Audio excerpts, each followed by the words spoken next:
Tale of two halves seems like the tale of our season so far.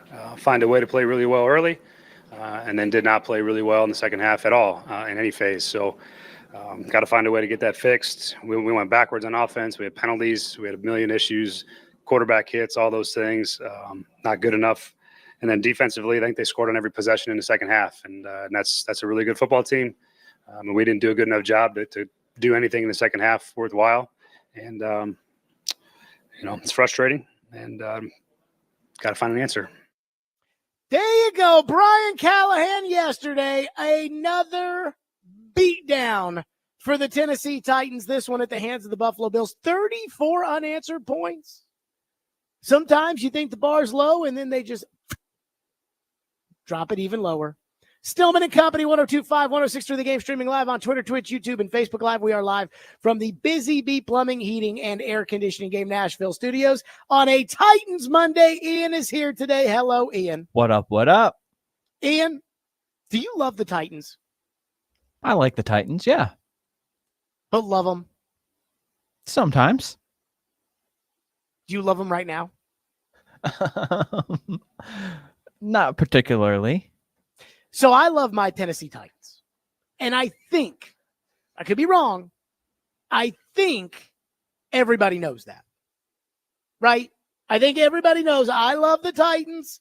And I think deep down inside they love me too, even though I'm sure right now they're not very happy with me.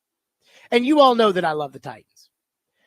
But yesterday's beatdown at the hands of the Buffalo Bills wasn't as miserable as I'm used to those beatdowns being. Now, you're talking about somebody who went to the AFC divisional game against the Cincinnati Bengals 3 years ago with three friends, and as soon as the Evan McPherson field goal went right through the uprights, I didn't even say goodbye. I just walked right out the door and headed right for the exit because I couldn't do it anymore. Stopped by my favorite spot, got a buffalo chicken wrap, and got my ass in the bed at home and just said, I was like, this is the Titans. This is what they do to me. So you know how much I love this team. And yesterday wasn't even bad for me because I knew the Titans were terrible. I knew the GM didn't have a clue. I knew the president of football operations with all of his buzzwords and his analytic models and his hollow word salads. I knew that was all bull crap. I feel bad for the coach, but I don't feel too bad. And I'm not completely sold on him either, to be honest. Plus, I can promise you somebody told him what he was getting himself into. But what yesterday was and what the rest of this season will be is a culmination of what I've believed about this franchise since John Robinson got fired, which I determined pretty quickly during Rand Carthon's first run through as GM. You know, even though Mike Vrabel was the coach last year, Rand Carthon was technically the general manager. Although people want to pretend that wasn't the case, that is, in fact, what happened. And I felt almost certain after this latest offseason of false hope, affirming narratives, and reckless spending, the Titans are awful. And not only are they awful, the Titans are stupid. It is an incompetent football franchise from the top on down. And I don't care who you want to point fingers at. If you don't know, if you didn't know after Amy fired a winning general manager over the phone, if you didn't know it after they called Mike Vrabel's job safe only to fire him 6 weeks later, if you didn't know after Rand Carthon got up in front of everybody after last season when they fired Vrabel and claimed the reason the team wasn't any good was because the ball didn't bounce their way, and if you didn't know after Malik Willis came into Nissan Stadium, the same Malik Willis that you traded away for a bag of footballs 3 weeks prior and took the bone out of your rear end, surely you know now, right? Surely you're the one who knows now. You can get mad at me for all you want. Oh, he just tells the right tackle story every single day. But guess what the head coach said yesterday after the game? He said, oh, yeah, we have a right tackle problem. Gee, you think? I only tried to tell the guy the day after he got hired. I said, hey, man, let me tell you this right tackle story because I don't want to tell it anymore. I'm not here to relitigate John Robinson, Mike Vrabel, Ryan Tannehill, Mike Mularkey, or even me. I'm not here to relitigate with you guys how right I was about all of this. I'm not here to demand today that anybody lose their job. Whether it's the GM, who I'm not even sure what he does, the president who won't tell anybody what he does, or the head coach who has to be as in over his head as any head coach I have ever seen in the NFL, running the Titans. I mean, I can look at teams from afar that I don't see every day and say, oh, Nathaniel Hackett in over his head. But when it comes to the Titans, this guy is as in over his head as anybody who's ever run this team. You know, you'd say, well, Wisenhunt was bad. Wisenhunt was stupid. This guy, he might just be, again, he's in over his head. And then there's the quarterback who can't even tie up his own football cleats without filming a commercial. So you can blame whoever you want. But today, I'm not calling for any of these people's jobs. Long term, I am, but short term, I'm not. I'm not saying today that Will Levis, they need to banish him off to Siberia. I'm not saying today they need to trade Jeffrey Simmons. I'm not doing any of that. Because we need to sit in this. Titan fans, we need to sit in this. Because today, you might be the worst team in the NFL. You gave up 34 unanswered points. And I saw this from Nick Suss on Twitter. Got 0 net yards on first down in the second half.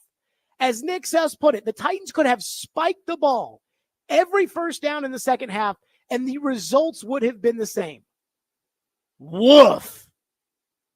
You have a receiver that can't catch who's bitching about the coaching, and a receiver that you never play catching touchdowns.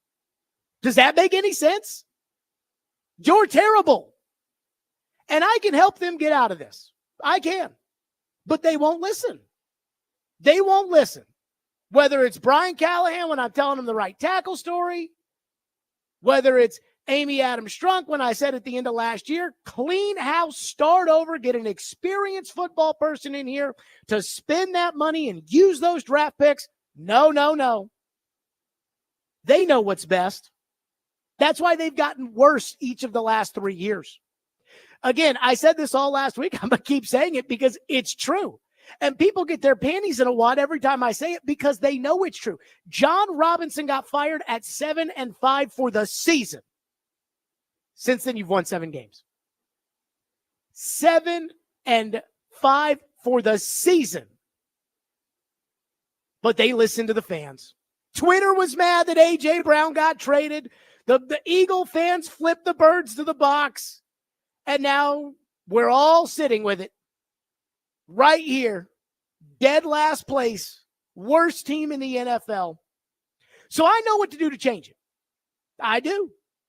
I mean, I've told you time and time again. But it's like any change with anybody in life. Are you actually willing to do it?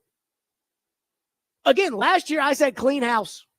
I said this whole collaboration, Carthon and Vrabel, we're best buddies, la. We're frolicking in the meadow together to draft a guard with the 11th overall pick. I said this doesn't work.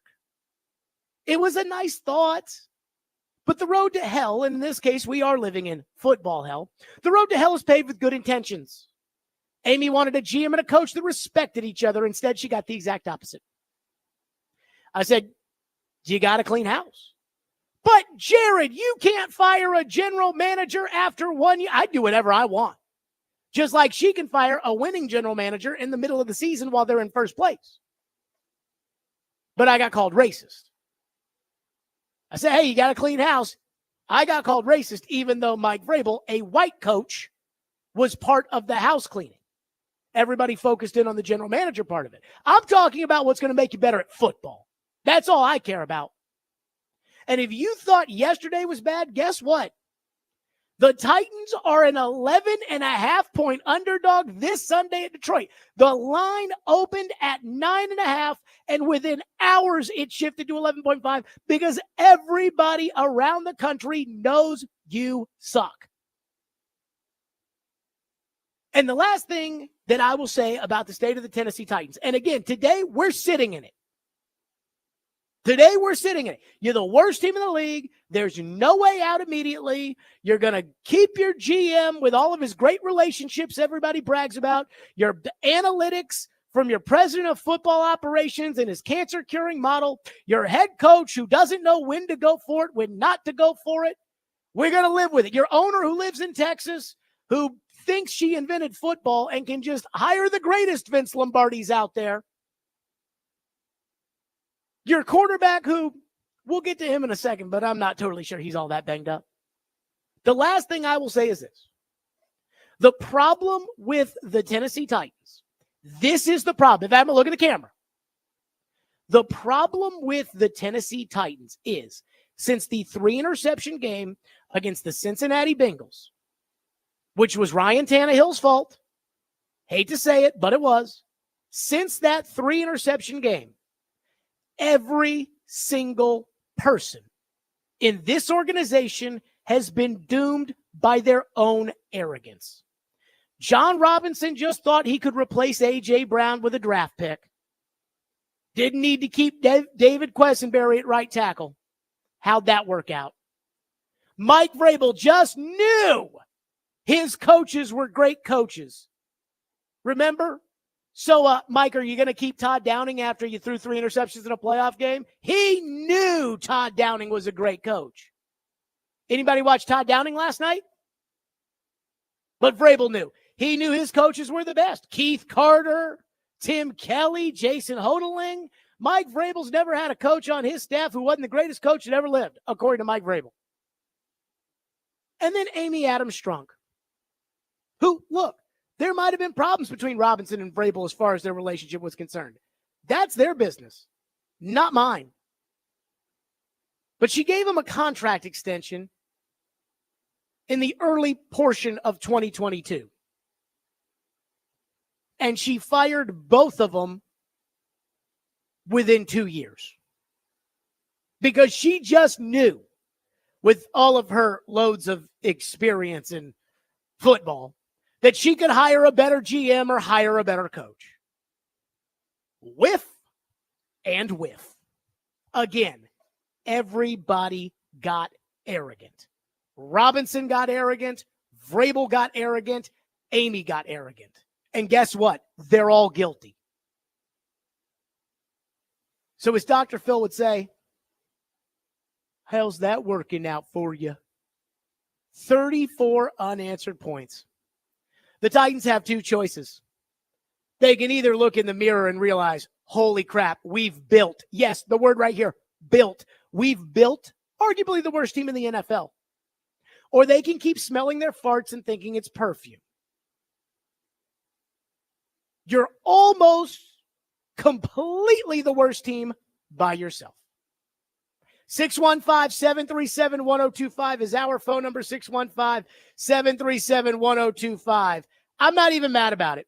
I mean, I've told you guys for months, I've said this doesn't make any sense. These guys don't know what they're doing. But Jared, I know. I've told you.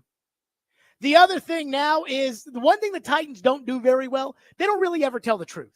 And guess what? They're not telling the truth now, which we'll get to next. 1025 the game.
What he was limited on Wednesday. Yeah. Thursday, limited. And what went into the up and down, and then also for the last week, he did play. Yeah.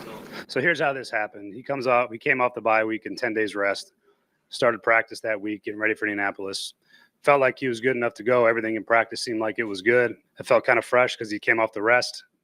Ended up feeling it towards the end of the game on a couple of those throws. It's hard to simulate what that feels like with pressure in your face and having to make that throw. Came out of the game and it bothered him. And then you take a whole load of a game, and then try to come right back on Wednesday and play again. And he felt it. It was sore. It hurt. His mechanics were not where they needed to be. His arm strength felt weakened. He didn't feel great. So we limited him on Wednesday. Tried to get to see if he'd come back on Thursday and go. Went full Thursday with pads on. I had him try every throw that we could possibly throw, every downfield throw all over the place on practice, and came out of that practice and it didn't feel great. And then we limited again on Friday, and that was when we just made the decision to go with Mason. So the injury's real. He tried to fight through it. I appreciate the toughness and the willingness, but felt good coming off the break, felt good last week. And then as the game went along and he ended up feeling what it felt like with pressure to make the throw, didn't feel as good as he maybe thought he did going into it. So I made the decision, as my decision, to sit him just because I didn't feel like he could play at the level he needed to play to come in here and win in Buffalo. So that's usually how those injuries go. And he tried to fight through it. And ultimately I decided that it wasn't in his best interest to go out there if he wasn't all the way healthy. Ian, I like Brian Callahan. Seems like a nice guy. I don't know if he's a good coach, but he's a good man. And I like Brian Callahan. But can I have permission to speak freely for a second? Okay. Bull crap. I mean, this idea, first of all, it was like he gets up there at the press conference, says, it's a tale of two halves. We could have played better. This guy's sure. Okay, questions, gets asked, loves. Okay, here's how this works. Listen to the question, and then listen to how he starts it off. Like he loaded up the shotgun, like he knew what was coming. And so let me give you this detailed answer that says that I didn't bench him. What he was limited on Wednesday. Yeah. Thursday, limited. And what went into the up and down, and then also for the last week, he did play. Yeah. So here's how this happened. He came off the bye week in 10 days. So here's how this all went down. Okay. I don't believe for a second that Will Levis was too hurt to play on Sunday. Not 1 second do I believe that. You know why? Because he played last week. That's why. He didn't even get sacked last week. And I've been doing this on the radio for far too long. And what do we always say? If it looks like a duck, it quacks like a duck, it's a duck. We call it the duck theory. I believe Will Levis didn't play on Sunday because Brian Callahan didn't want to lose by 50. Instead, he lost by 24. Now, I think he told everybody a different story. I think he went to Will Levis and said, and again, I'm sure Levis was like, I'm not 100%. Because nobody's 100%. This is the NFL. Do you think if Josh Allen on the other team suffered a sprained AC joint, and he might be playing with a sprained AC joint, nobody knows because that's how these guys operate. But if Josh Allen had a sprained AC joint, missed the rest of the game, took a week off, played a game where he didn't get sacked, do you think Josh Allen is going to miss the next game? Do you think Tom Brady is going to let the coach sit him 3 weeks after he suffers the injury? So I think he went to Will Levis. And Will Levis opened the door on this by using the injury as an excuse for the interception against Indianapolis. But I believe Brian Callahan went to him and said, hey, man, we don't want you to hurt yourself more. And, Coach, I can go. No. You said the shoulder was bothering you on the interception, and I want you to rest up the shoulder, and I want you to see the game from a different view. So we're going to put you off for a couple of weeks because I want you to watch the game from a different view, and I want you to get that shoulder all healed up. Atta baby, and gave him a nice little pat on the behind. Then I think he went to the owner and told her a completely different story. I think he went to the owner and he said, if we play Will Levis these 2 weeks against Detroit and Buffalo, he's done. Like, there's no coming back from this. We're going to get pounded at Buffalo. The locker room's going to give up on them. They're going to demand that we make a switch. I'm already dealing with assistant coaches coming up to me saying, hey, this receiver's mad, that receiver's mad. This guy thinks Levis didn't get him the ball. I got the defense coming up to me saying, I mean, for crying out loud, can you get a quarterback in there that doesn't just give the game to the other team? I already got people on the fence right here, and we have no shot with him at quarterback against Detroit or Buffalo. But if we rest him for 2 weeks and we tell him, hey, we want to make sure you're 100%, we rest him for 2 weeks, put him out there against New England, then we have a chance to build up his confidence. But we got nothing if he goes out there against Buffalo and Detroit. And she probably said, you know what, you're right. We probably, he knows he's got a better shot to win with Mason Rudolph right now. He knows it. But he's not going to tell the owner that because the owner hired him to develop the quarterback. So, again, he's going to her saying he needs the 2 weeks so that we avoid playing these really good teams with him, so that he avoids getting murdered by these teams, and that he still has a little shred of confidence with a little extra juice from the rest, and then he gets the New England game. And again, if he can't beat New England, then I'm sorry, there's another. That's what he told the owner. And I don't believe that Brian Callahan actually cares about either thing. I think Brian Callahan, and right now he is getting roasted around town, and he should. He coached a terrible game on Sunday. He's coached a terrible season. He might be a terrible coach. But he knows he's getting roasted, and I think he thought, if I've got any shot to win, it's with the other guy playing quarterback. And it's funny because this morning, Joe Retro texted me and was like, do you think Levis is actually hurt? And I said, I think they lied. I think he could have played. I think Brian Callahan don't want to play him. I think he's being benched without being benched. And, of course, Joe Rexrode's like, tinfoil hat Stillman. He doesn't believe exactly what the coaches are saying, so he must be wearing a tinfoil hat. I mean, I've only been right this entire time. Remember when Joe's paper, The Athletic, reported Mike Vrabel wasn't going anywhere, and the next day I said, yeah, don't trust the Titans. They don't tell the truth. I do.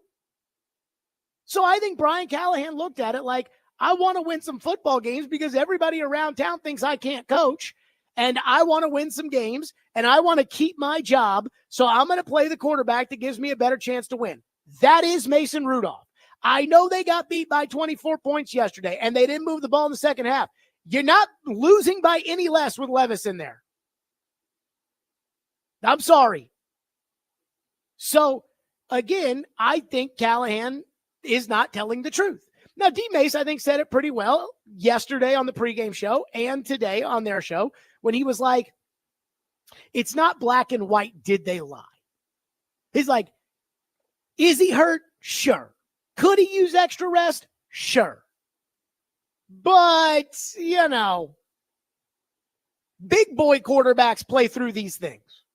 He played in a game last week. And I said on Friday, when they updated the injury report and made him questionable for the game, I said, yeah, this is fishy. I'm like, there's something going on here. And then when I saw Trevor Siemian called up from the practice squad, I thought, they are so... Callahan's going to go to the owner and say, we're trying to protect Levis. He's really trying to protect himself.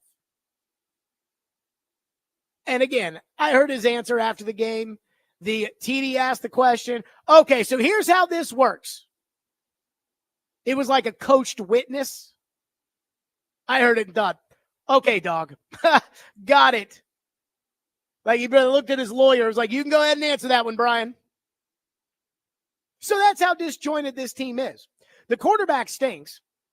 So the coach, desperate to play the other quarterback, who also kind of stinks, goes and lies to the quarterback and to the owner with two separate yet believable stories, and then tells the media a third story just so he won't lose by 100.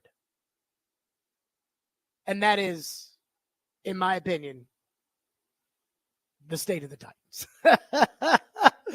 But if you're going to sit here, if you're going to tell me in the city of Steve McNair, if you're going to tell me a week after he played and didn't get sacked, if you're going to tell me Will Levis couldn't play, bull crap. If you're going to tell me that if you switch the names and it's Josh Allen, that the coaches are saying, no, Josh, you got to be 100% to play, you know better than that. So, again, I mean, they didn't say that's what happened, but if it looks like a duck and it quacks like a duck, you know how this show operates. 615-737-1025. We got phones, which we are two coming up here on Stillman and Company, 1025 The Game.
the organization's stance on Will and just taking the patient approach. Yes. Did you and Rand have an understanding with Amy before the season that you guys were going to stick with him through thick and thin this year? And what does that understanding look like now when you talk to her at this point in the season? Yeah, it's the same. Everything about what we were hoping to get out of the season was a really solid and concrete evaluation of Will as a starting quarterback. The injury process, we haven't played well enough anywhere around him. He certainly hasn't played up to what I think he's capable of playing. And so we're not in a great spot record-wise. And the injury doesn't help. And hopefully that the minute he's back healthy, the intent is for him to continue to play. And hopefully that's sooner rather than later, because I'd like to continue to have him playing football, but I'm not going to let him go out there if he's not where he needs to be to go perform. And so, again, hopefully in maybe this week, maybe next week, but sooner than later, he'll be back playing. That she's comfortable with that patience. She's willing to trust you all to make that decision when it comes. Everything that she's given, everything that Miss Amy's given to Rand and I is trust and support and to do the job that we think needs to get done. And she's been fantastic. And every conversation we've had is we're all on the same page. And that's been a really positive thing, I think, all the way around for everybody. I mean, everything in Titanland is just great. Just great. I mean, hey, this was the plan this season, and Amy's behind the plan 100%. Every conversation we've had with Amy, it's been nothing but lollipops and rainbows. I mean, that's what would you expect? Let me give Brian Callahan a little advice, if I may. I tried to give him some advice about right tackle, and he didn't take that, but maybe we'll get a little bit of advice here. If Burke Nihill comes running down the hallway with the phone in his hand, go hide. That's what I'll tell you, because I can promise you right now, Amy Adams Strunk is not okay with what's happened this year. Being 1-5, losing to Malik Willis, getting embarrassed at a home by Malik Willis, Derrick Henry at the top of the league once again on another team, 34 unanswered points, 0 net yards on first down in the second half. I can promise you she's not okay with that. But this idea that, L'Jarius, by the way, we haven't talked about the cancer-curing AI injury prevention supermodel that happened to keep your two corners out against Josh Allen. And Titans fans, I'm here to tell you that you don't have anything to worry about from L'Jarius knee. In fairness, it's not technically his knee. It's his quad. It's a little bit above the knee. Sorry, that might have been uncalled for. That might have been the problem, but here we go. First game against a good quarterback. Where's Snead? He's not in there. Where's the Woozier? Oh, no, he's hurt too. But we had the cancer curing model that told us that. Oh, never mind. Yeah, I'm sure Amy's just nothing but support. And I feel bad for Brian Callahan because when he says things like that, again, he's saying the right thing. That is the right thing for him to say. There's nothing for him to say that can get him in any sort of good graces with her other than it's been great. There's nothing he can say. He can't say, yeah, she bitched me out in the locker room after the game was over, just screaming at me about how stupid it was for me to go for it on fourth down in the second half. And I flew home with my head down the whole time because I was mad that the owner got. He's not going to say that. But I can't imagine that this is okay. I'll just tell you right now. Let's go to your phones. Driven by WilsonCountyHyundai.com on a Titans Monday. Malika has been waiting patiently. She's going to kick us off today. Malika, go ahead. Mr. Stillman, congratulations that you're becoming your father, first of all. And second of all, I'm a Titans fan. I'm blind. And I can tell by Brian Callahan's voice, it sounds like he's reading from his script. No, it's not okay. Ridley getting mad. Levis always throwing interceptions. Everybody playing terrible. Yes, it's horrible. And just leave. Callahan, please leave. Carthon, leave. You guys are losers. Not you. I mean those two. Thanks. Callahan, you are a disappointment, bro. Thank you, Mr. Stillman. Malika, thank you. Thank you for the call. Good for her. But again, I mean, today is not like this, leave town, you guys out. Like, we going to fire him today? This coaching staff so piss poor, there's not anybody on it to become the interim head coach. Like, there's not a guy who's the defensive coordinator wasn't a head coach somewhere and then got fired and now is so it's like, well, he's got experience. The only guy who's got experience as a head coach on the coaching staff is the guy's dad. Like, that's it. That would be hardcore if you fired Dad, Brian you're in. and then Bill's the head coach. I mean, there's nobody on the staff that's qualified to be interim coach. I'm dead serious about this. You talk about being a laughingstock. If they fired Brian Callahan, they'd have to make Dave McGinnis the interim head coach. And that would be freaking something. I ain't coached the NFL in 10 years, but he's now our interim head coach. That would be something. Michael's up next here on Brian Callahan. Thank you for calling. Thank you for waiting. Go ahead, Michael. Hey, thanks for taking my call. Yeah, I didn't have much faith that we were going to win this game to begin with. But right when I saw the inactive list and I saw Leroy Watson out, I just knew it was like it's like they were trying to lose the game. Not that Leroy Watson is Lane Johnson out there, but I know for sure that he's better than, or he at least has a possibility of being better than freaking PT and Jalen Duncan. I mean, we both know that those guys are god awful.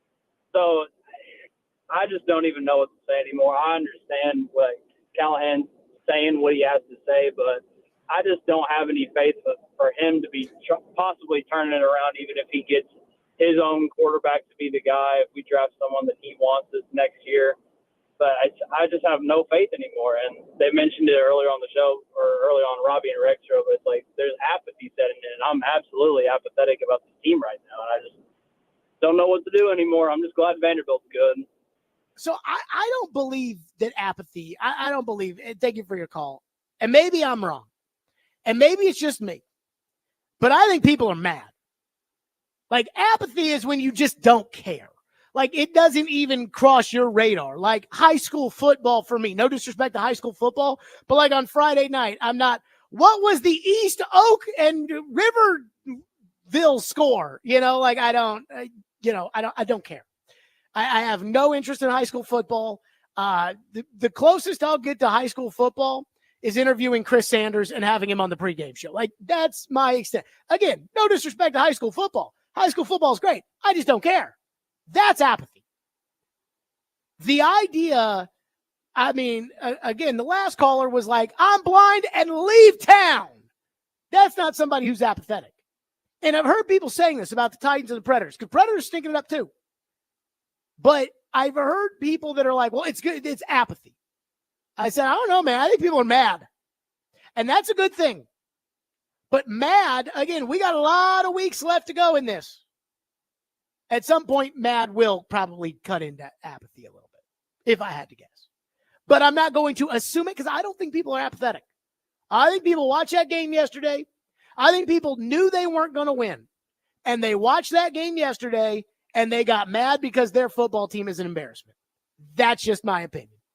615-737-1025 on our program. Again, the phone number is 615-737-1025. I do have one quick little Buffalo take that I want to get to, and then we will get back into your phones, and we will do that coming up here on the program. Actually, I've changed my mind. Golden Audible. There is something that has happened that I never, ever, ever, ever would have envisioned. And that's next.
I know this is not about great guys in this league, right? Sure. You want winners, and Rand has the ability to win. He knows football. Give him, I would say, do give him a second chance.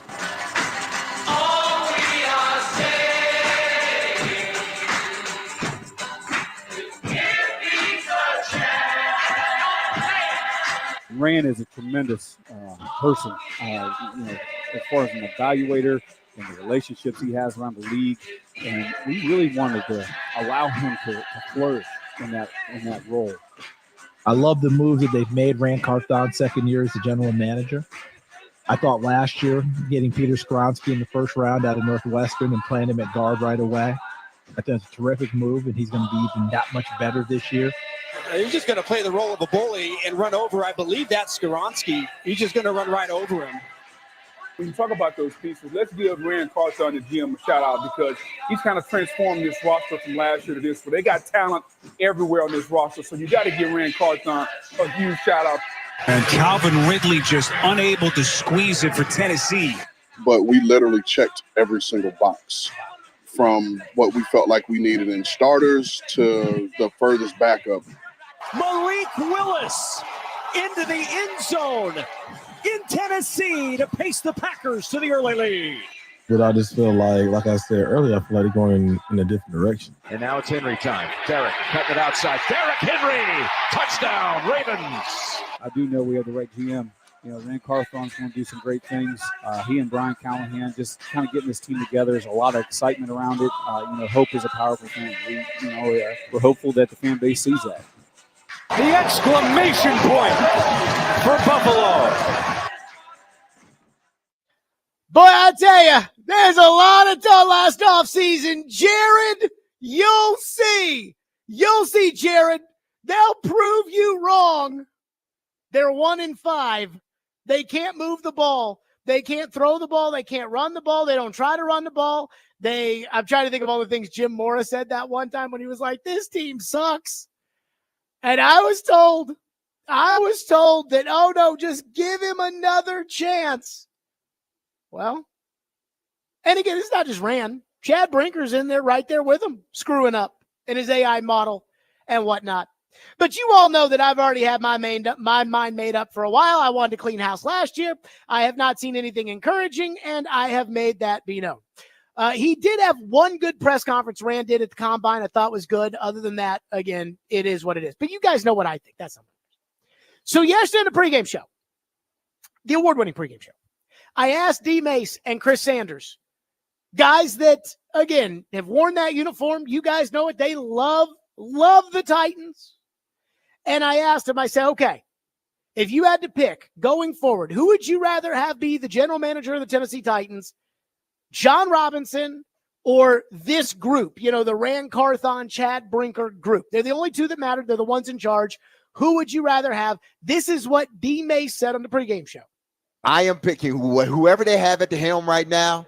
That's who I'm going to roll with, because eventually it will all come. If he's not the guy for the job, it will continue to show, or it will show. That's the way I'm going to answer my question. I'm a politician here. Okay, so Derek basically told you, I plead the fifth. But here's the one that got me. Listen to Chris say, crazy Uncle Chris, Sunshine Chris. This is what Chris Sanders said yesterday on the pregame show. If you say, okay, it's a rebuild. But they couldn't. But let's just say okay. You say it's a rebuild. You're the owner. Yeah. Who would you rather have doing the rebuilding, Robinson or this group? I would say Robinson. They're losing Chris Sanders. Ian, they're losing Chris. You have two choices. They're losing Chris. Chris picked the Bills yesterday on the pregame show. What? That's how bad this is. They're losing Chris Sanders. Chris Sanders is the guy, and you guys know I love Chris Sanders with all my heart. Chris Sanders is the guy you call in when there's nothing positive to say at all, but you need somebody to uplift you. You call Chris Sanders. And it doesn't matter if you're running a football team, a Dunkin' Donuts, Little League team. It doesn't matter. You call Chris in there, and Chris Sanders will come in there, and he'll give you his two choices. And even he's like,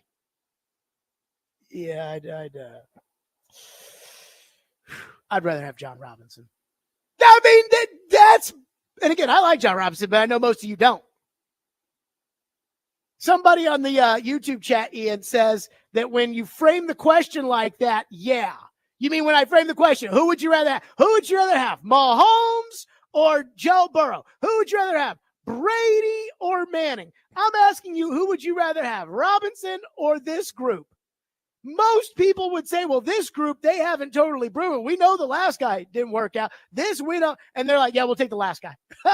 Like, that's even Chris Sanders. Unbelievable. Unbelievable. They're losing Chris Sanders. Also, good job, D-Mace, staying out of it. And you know he won't be able to stay out of it for long. Not too much longer, but he was very skillful in that one. That was very, very, very skillful in that regard.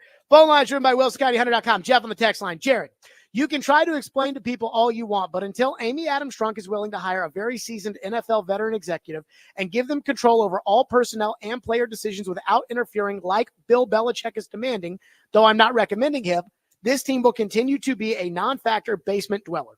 Floyd is probably as close to this person as the organization has had, and I wonder what the ultimate goal of this organization is. Is it really the Lombardi Trophy? Well, I think everybody's goal is the winning the Super. I mean, everybody, even the guy in Cleveland wants to win the Super Bowl. He just has no means in order to do it because he's not smart enough. He's too reactive. He's too impatient. He's, quite frankly, too stupid in Cleveland to be able to build a team that can win the Super Bowl. Everybody wants to win the Super Bowl. I agree with the sentiment. Again, if you're going to get, big picture, if you're going to get this thing going in the right direction, I think Amy has to get out of football. I think Amy has to ultimately hire somebody, again, a seasoned NFL guy. That's why I said last year, Ian backed me up on this. Did I not say when I said I clean house and everybody said I was racist? I said, look, I think they need a veteran general manager with experience to come in here, and then they need to let that guy hire his coach. I think that sounds about right. Because they don't know football. They don't know football. Amy doesn't know football. And nobody over there will tell her that. You know, Brian Callahan, when he was asked about these weekly conversations he has with Amy, he's like, she's got so much experience in football. And so I appreciate that. And I'm telling you, she doesn't know football. I don't know football. Like, I'm not sitting here telling you that I should be involved in the day-to-day business of the Tennessee Titans. But she doesn't know football. They don't know football. They need to hire somebody who knows football. And I'm not talking about, this guy was the 6th in command at the Carolina Panthers. Let's hire him. I'm talking about somebody who has run a football operation before. Bill Polian was a general manager in Buffalo and Carolina before Indianapolis. And I think that worked out pretty well. So, yes, I agree. She needs to get somebody in there that knows football, and then she needs to stay at it. It's as simple as that. Speaking of my lack of knowledge about football, there is one position that I know an awful lot about, and apparently the Titans don't. And what happened yesterday was a travesty. We'll get to that next here on Stillman and Company on a Titans Monday. Tomorrow from 1 o'clock to 6 o'clock, New Heights Brewing at 928. Representative John Lewis Way South is having an afternoon of free live music and good vibes before, I think I'm reading the wrong one, Ian. I think I was reading Friday's liners. I don't think I was reading today's liners because that Post Malone concert was on last Saturday. Tomorrow, it's your chance to participate in Preds Pick to Click. If you correctly guess a Preds player that scores a goal in the Preds game tomorrow night, you win a pair of tickets to an upcoming Preds home game. Maybe if you just predict whether or not they will score. Kidding. Participate with Robbie and Rexro tomorrow morning at 8:45.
Stillman and Company, 102.5, 106.3 The Game, streaming live on Twitter, Twitch, YouTube, and Facebook Live. We are live from the Busy Bee Plumbing, Heating, and Air Conditioning Game Nashville studios on a Titans Monday. And boy, Titans Monday used to be an exciting day around here.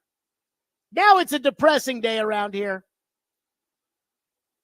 But it's time now for us to discuss everybody's favorite position on the football team.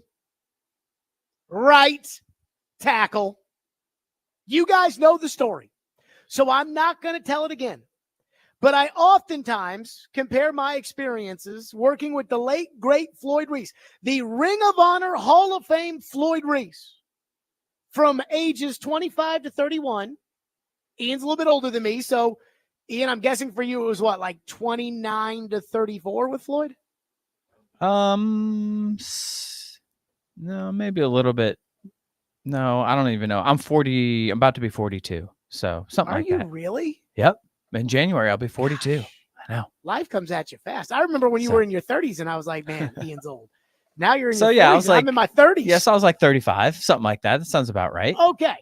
So we went to football school every single day. I've likened our experience to like my friend. I got friends that are lawyers, friends that are doctors. So when my friends that went to law school or my friends that went to medical school, I went to football school where I had, again, one of the greatest professors in the history of this city.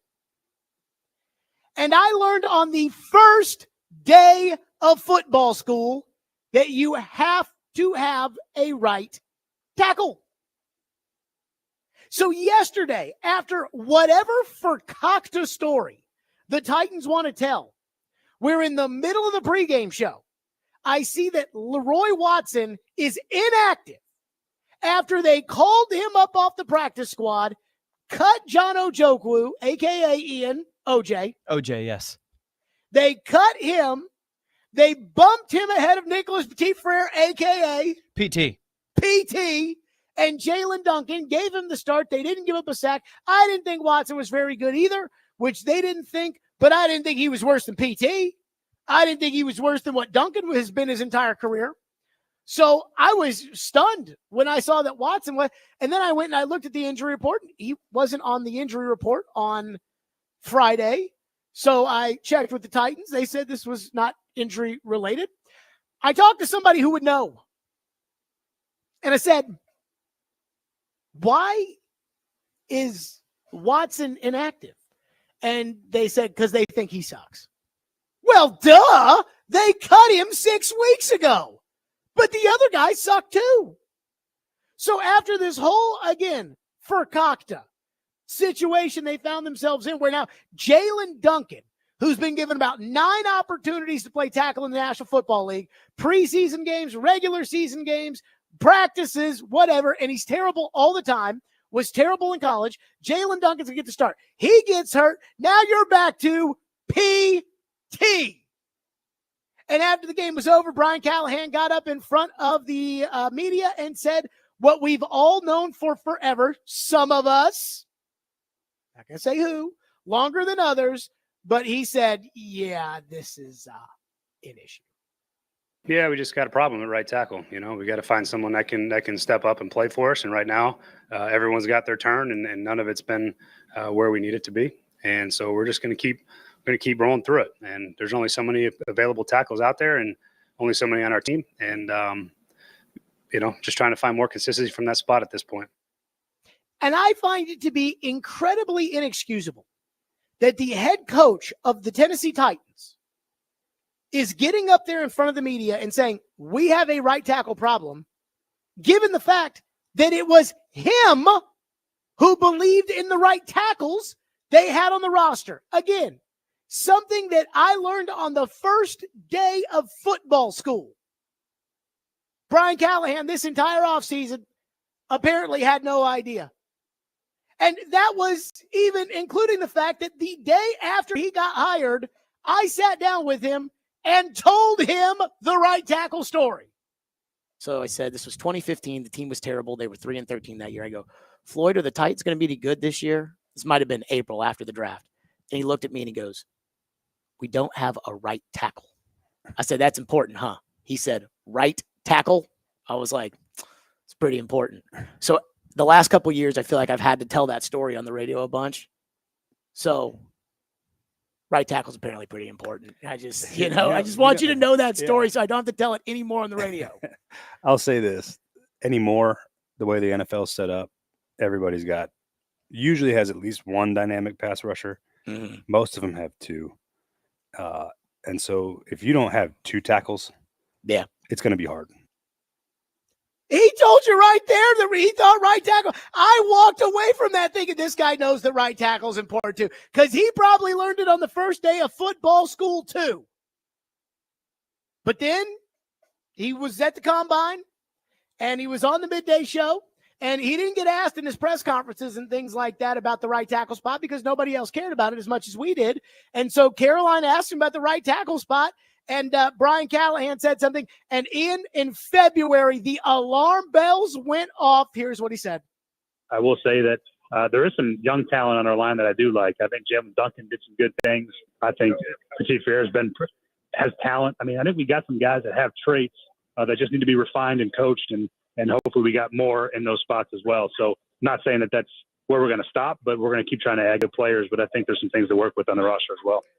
He said that. I said, no. And this is where Rand Carthon and Chad Brinker come into the equation. Because Nicholas Petit-Frere was the number one offensive line recruit in the country. He had offers from Ohio State where he went, Alabama, Notre Dame. He played left tackle at Ohio State. So obviously if you play left tackle at Ohio State, you have talent. We all know that. But this is where Rand Carthon and Chad Brinker, who were here last year, has to look at those guys and say, guys, PT can't do it. Like I'm telling you right now, he can't do it. The same way I kept saying he can't do it. So much so that when Brian Callahan, after they didn't sign one in free agency, after they didn't draft one in the draft, after they made it abundantly clear they were going to try to roll the dice with PT, I asked them in June at minicamp, I said, okay, so what if it doesn't work out? Then what are you going to do?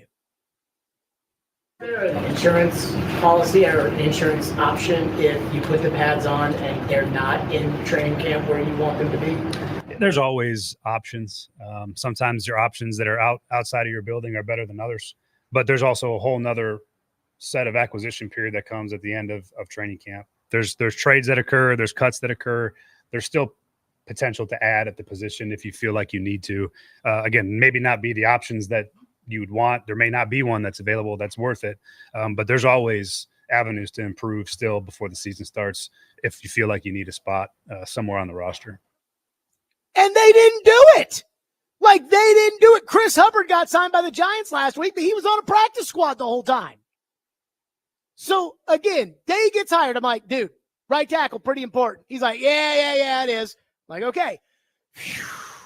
For 2 years, I've had to deal with the Titans not having a right tackle. Now I feel a little bit better because this guy seems to think that they're going to be able to get a right tackle. Then in February, I think PT and Duncan can do it. No. That's, again, where the guys who were here last year, Brinker and Carthon, have to step in and say, like, hey, man, we tried the PT thing last year. We need an insurance option. So go find some insurance options. Then I said, hey, if it doesn't work out with these guys who stink, because I know they stink. You don't know they stink. You're the head coach. You don't know they stink, but I know they stink. If it doesn't work out with these guys, then what are you going to do? Well, if it doesn't work, then we'll go out there and we can still add guys and we can still. And they haven't done any of it. They just called up a guy off their own practice squad. Didn't look at anybody else's practice squads. Didn't look at anybody else who got cut. Didn't call up some other team and say, hey, we got a 7th from the Packers from Malik Willis. We'll trade you this 7th in order to get this tackle you're going to cut so that nobody else can claim it. Nope. They thought they were good with PT, Duncan, OJ, and Scarbini, Watson.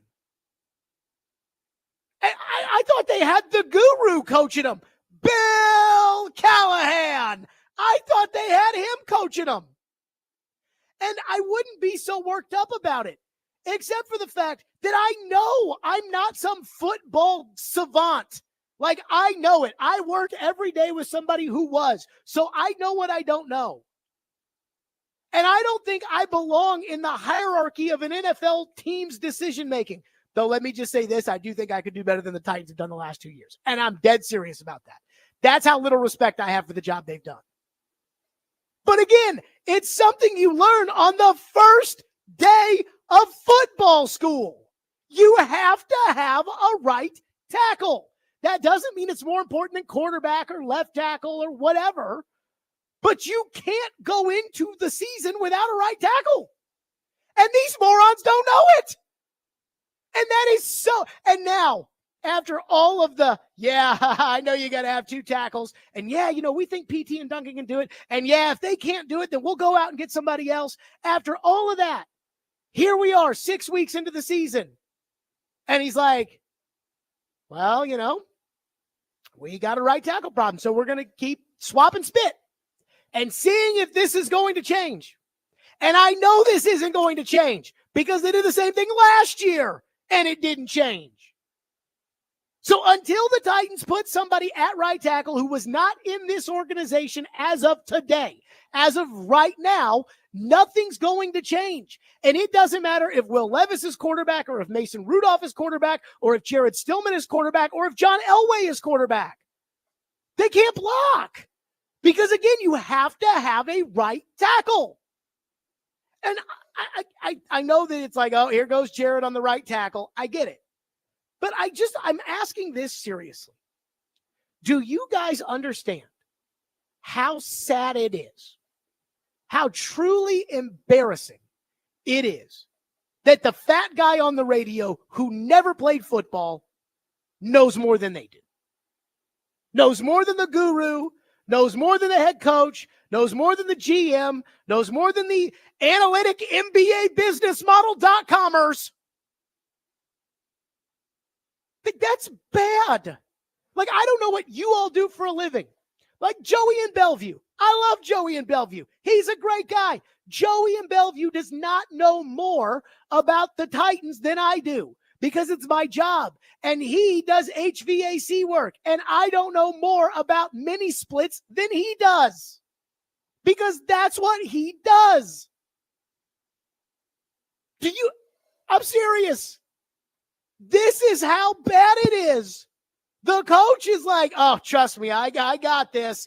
And I'm like, Coach, I don't think you have it. But I'm the one saying, Coach, you don't have it. Not the GM and the president. They're sitting there doing podcast interviews about how smart they are. And you wonder why you suck so bad. This is why you suck. Because the fat guy on the radio knows more than you do. And that should never, ever, ever, ever happen. But that's where we are. 615-737-1025, which is our phone number, 615-737-1025. We will get into your phones on this. And apparently, right tackle is a pretty important position. Stillman and Company, 1025, the game.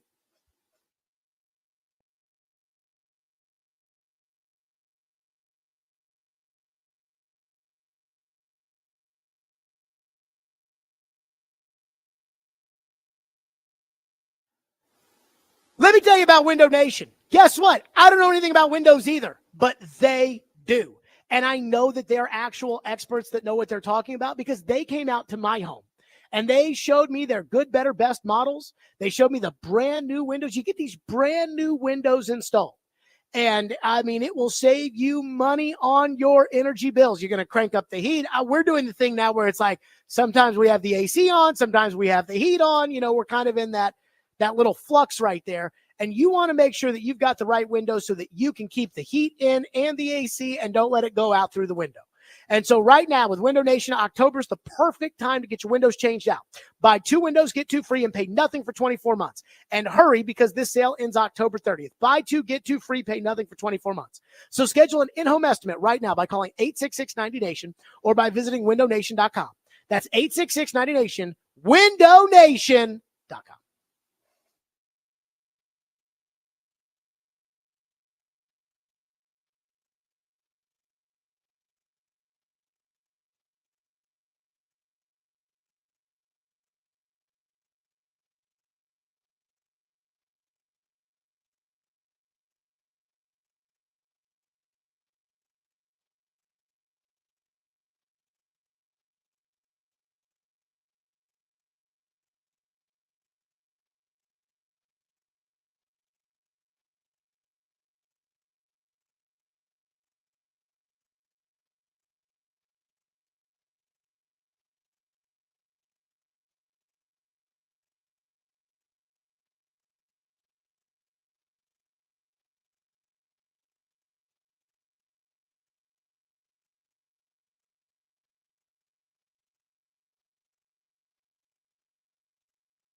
We got John Joku on the roster too. So we're going to let those guys go, and we're going to find, something better than what we've had so far. And at the end of the day, got to find some sort of solution to it.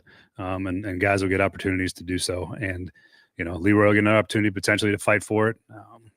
So we got guys in a roster that got to fight. And then if there's somewhere else we got to go outside of it, we go outside of it. And, that's the unfortunate part about where we're at there. And we need to find a solution at some point. That was Brian Callahan today saying, hey, we got guys, John Ajoku who's going to be in the mix, a.k.a. OJ. He's going to be in the mix. What's hilarious is, when we put all those cuts together that we played in the last segment of me telling the right tackle story in January and Brian Callahan in February saying, no, PT and Duncan can do it. And then the one in June at the mini camp. And when I put in right tackle and RT in the little search thing to find those old cuts, and there was a Vrabel cut from the beginning of training camp last year where, if you remember, PT was suspended for the gambling thing. And Vrabel was asked by Terry McCormick who's going to be in the mix for right tackle. And Vrabel was like, well, Jamarco is going to get the first crack at it. And then Andrew Rupchich. And now we all know Andrew Rupchich sucks. And Jalen will get a shot over there. And we all know Jalen Duncan sucks. And OJ will get a shot over there. And we all know OJ has pencil legs and he sucks. So, again, the same bull crap last year Vrabel was trying to do. They're using the same. Go get somebody else. Go sign some Scarbini off of a practice squad and see if they're any better. Because I can promise you, you can run out the same guys over and over and over again. It ain't going to change. And I think it's embarrassing. And I think it's all, again, borderline disqualifying. This is stuff that, again, we learn on the first day of football school. One texter says PT got beat so bad on his first snap, they pointed it out on TV. They point out PT getting beat on TV a lot. John in Nashville has been waiting patiently and is up next. Our phone lines are driven by WilsonCountyHyundai.com. John, go ahead. Hey, what's going on, man? First of all, as always, thanks for taking my call. I'm going to hop right in it, man. I've been waiting for weeks, trying to hold off, not calling in. The fan base is so delusional, man. You said it just earlier in the broadcast. You work with Floyd, so you have very, very knowledgeable insight as to what we need and what goes on. You and Floyd had conversations on and off the record. You told everyone going into camp, we have a offensive line protection problem. And no one wanted to listen. And now that the season has come around and we are just in a we're almost the worst team in the league. So my question is, do you think other coaches, other executives, other GMs look at the franchise and say, I do not want to go there. I don't want to be a part of such a travesty, such an organization run by ineptitude. And I think that's where we are as a franchise. This is way beyond Will Levis, way beyond the right tackle, way beyond these. We are in a bad place as a franchise, and it's run from the top with ineptitude. And I'll hang up and listen, man. Yeah, thank you for the call. No, I don't think that. But again, they're 32 jobs. Now, if you remember, when they went looking for a general manager, they wanted to interview Adam Peters of the 49ers, and Adam Peters originally said yes, but then said no. And I think a lot of people thought that was because Adam Peters. Now, some of that, I think, is because Adam Peters knew that he was one of the top candidates as far as the general manager circuit was concerned, and he wanted to go somewhere where he'd be in control. And you'll never be in a place with Mike Vrabel where you'll have total control. Even when John Robinson had total control, Mike Vrabel still had a say.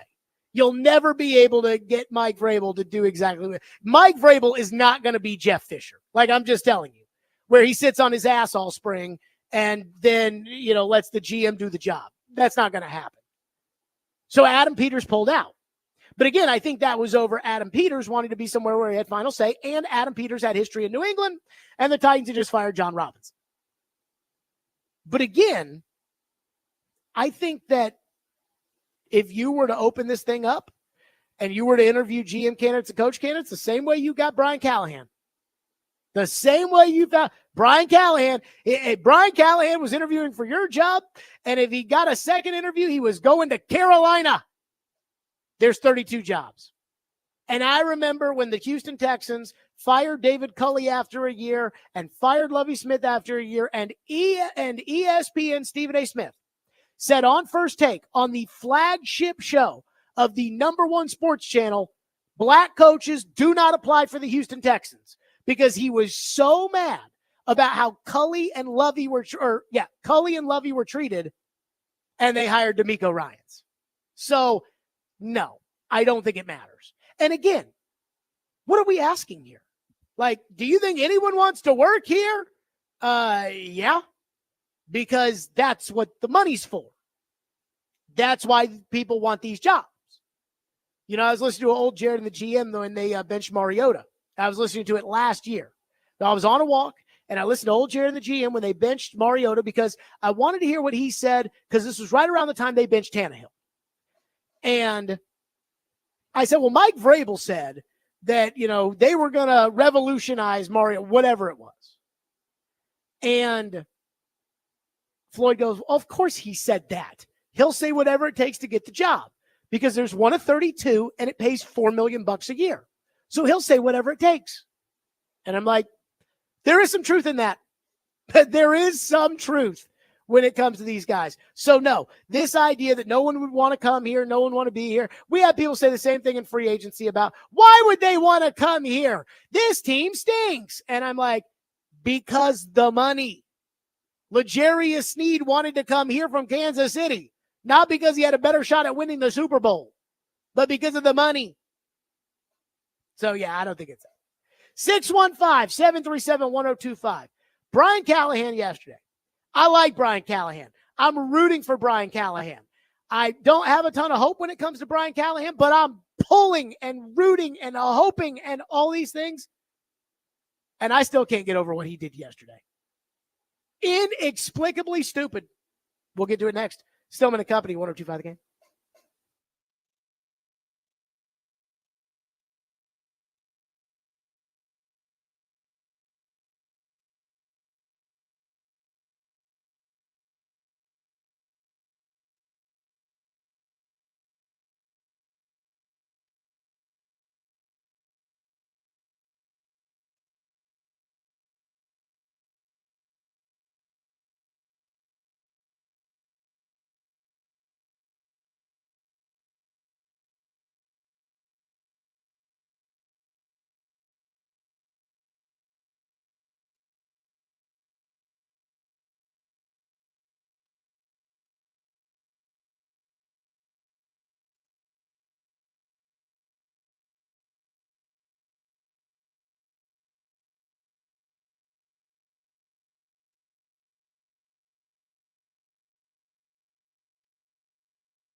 Bring in an extra lineman here, and Daniel Brunskill right to Pollard, who's stuffed. Douglas, Bernard, all crashing across the line of scrimmage. 4th down and 2, they're going for it. Pollard is stuffed. Smoot snuffs it out, and the Bills hold. Yeah, we were pretty good 3rd down conversion wise in that range, that 2 to 5 range at that point. We were running the ball well coming out of the half, and I thought we had a good chance to be able to get that. And ran the 2 runs there in a row and didn't get any yards at all. So that was really the reason. I thought we had a chance to get the yard or 2 that we needed, and it was a fringe go for it for us. It was sort of a dealer's choice at that point, and felt like our conversion percentage up to that point in the first half and our ability to run the ball was in our favor. So I took an aggressive approach to try to go get it, and we didn't get it. So while I thought the right tackle thing is kind of like an ongoing story with Brian Callahan, I thought the 4th down decisions yesterday, the not going forward at the beginning of the game, but then going forward at the beginning of the second half, I thought that was completely unacceptable. And the fact that his team can't do anything in the second half of any game is a massive red flag. And yet, yesterday I was thinking about that 4th down. First of all, I try to do this. Every coach in the history of the NFL, and if I was a coach, maybe I would do this too, but every coach in the history of the NFL gets up at the podium after they do something stupid and it doesn't work out, and they say, well, that's the nature of this job. If it doesn't work, they'll blame you, and if it does work, they'll think you're the smartest guy ever. And in some cases, that's true. Most cases, though, I think some of us have at least some sensibility, like some notion of reasoning. So I'm watching the game on my TV, and the Titans shockingly played a really good first quarter. And I didn't like the way they used their timeouts and didn't have an opportunity to score before the end of the half.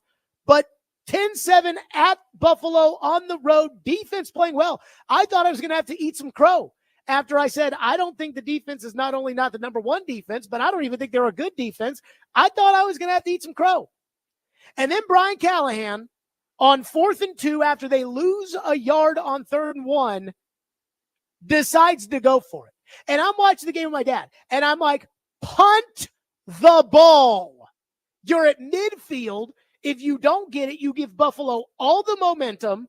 Punt it deep. Your defense has played well. I think the defense understands. If Stonehouse puts them down at the 17-yard line, like, hey, keep them down there and get them to punt you a ball into decent field position. That's regular football, right? And instead, Brian Callahan, because he can't separate being an offensive coordinator from being a head coach, Brian Callahan on the sideline is like, go for it. And he said, well, at that stage of the game, the analytics said it was a dealer's choice. Okay? Anybody watching the game knew punt the ball.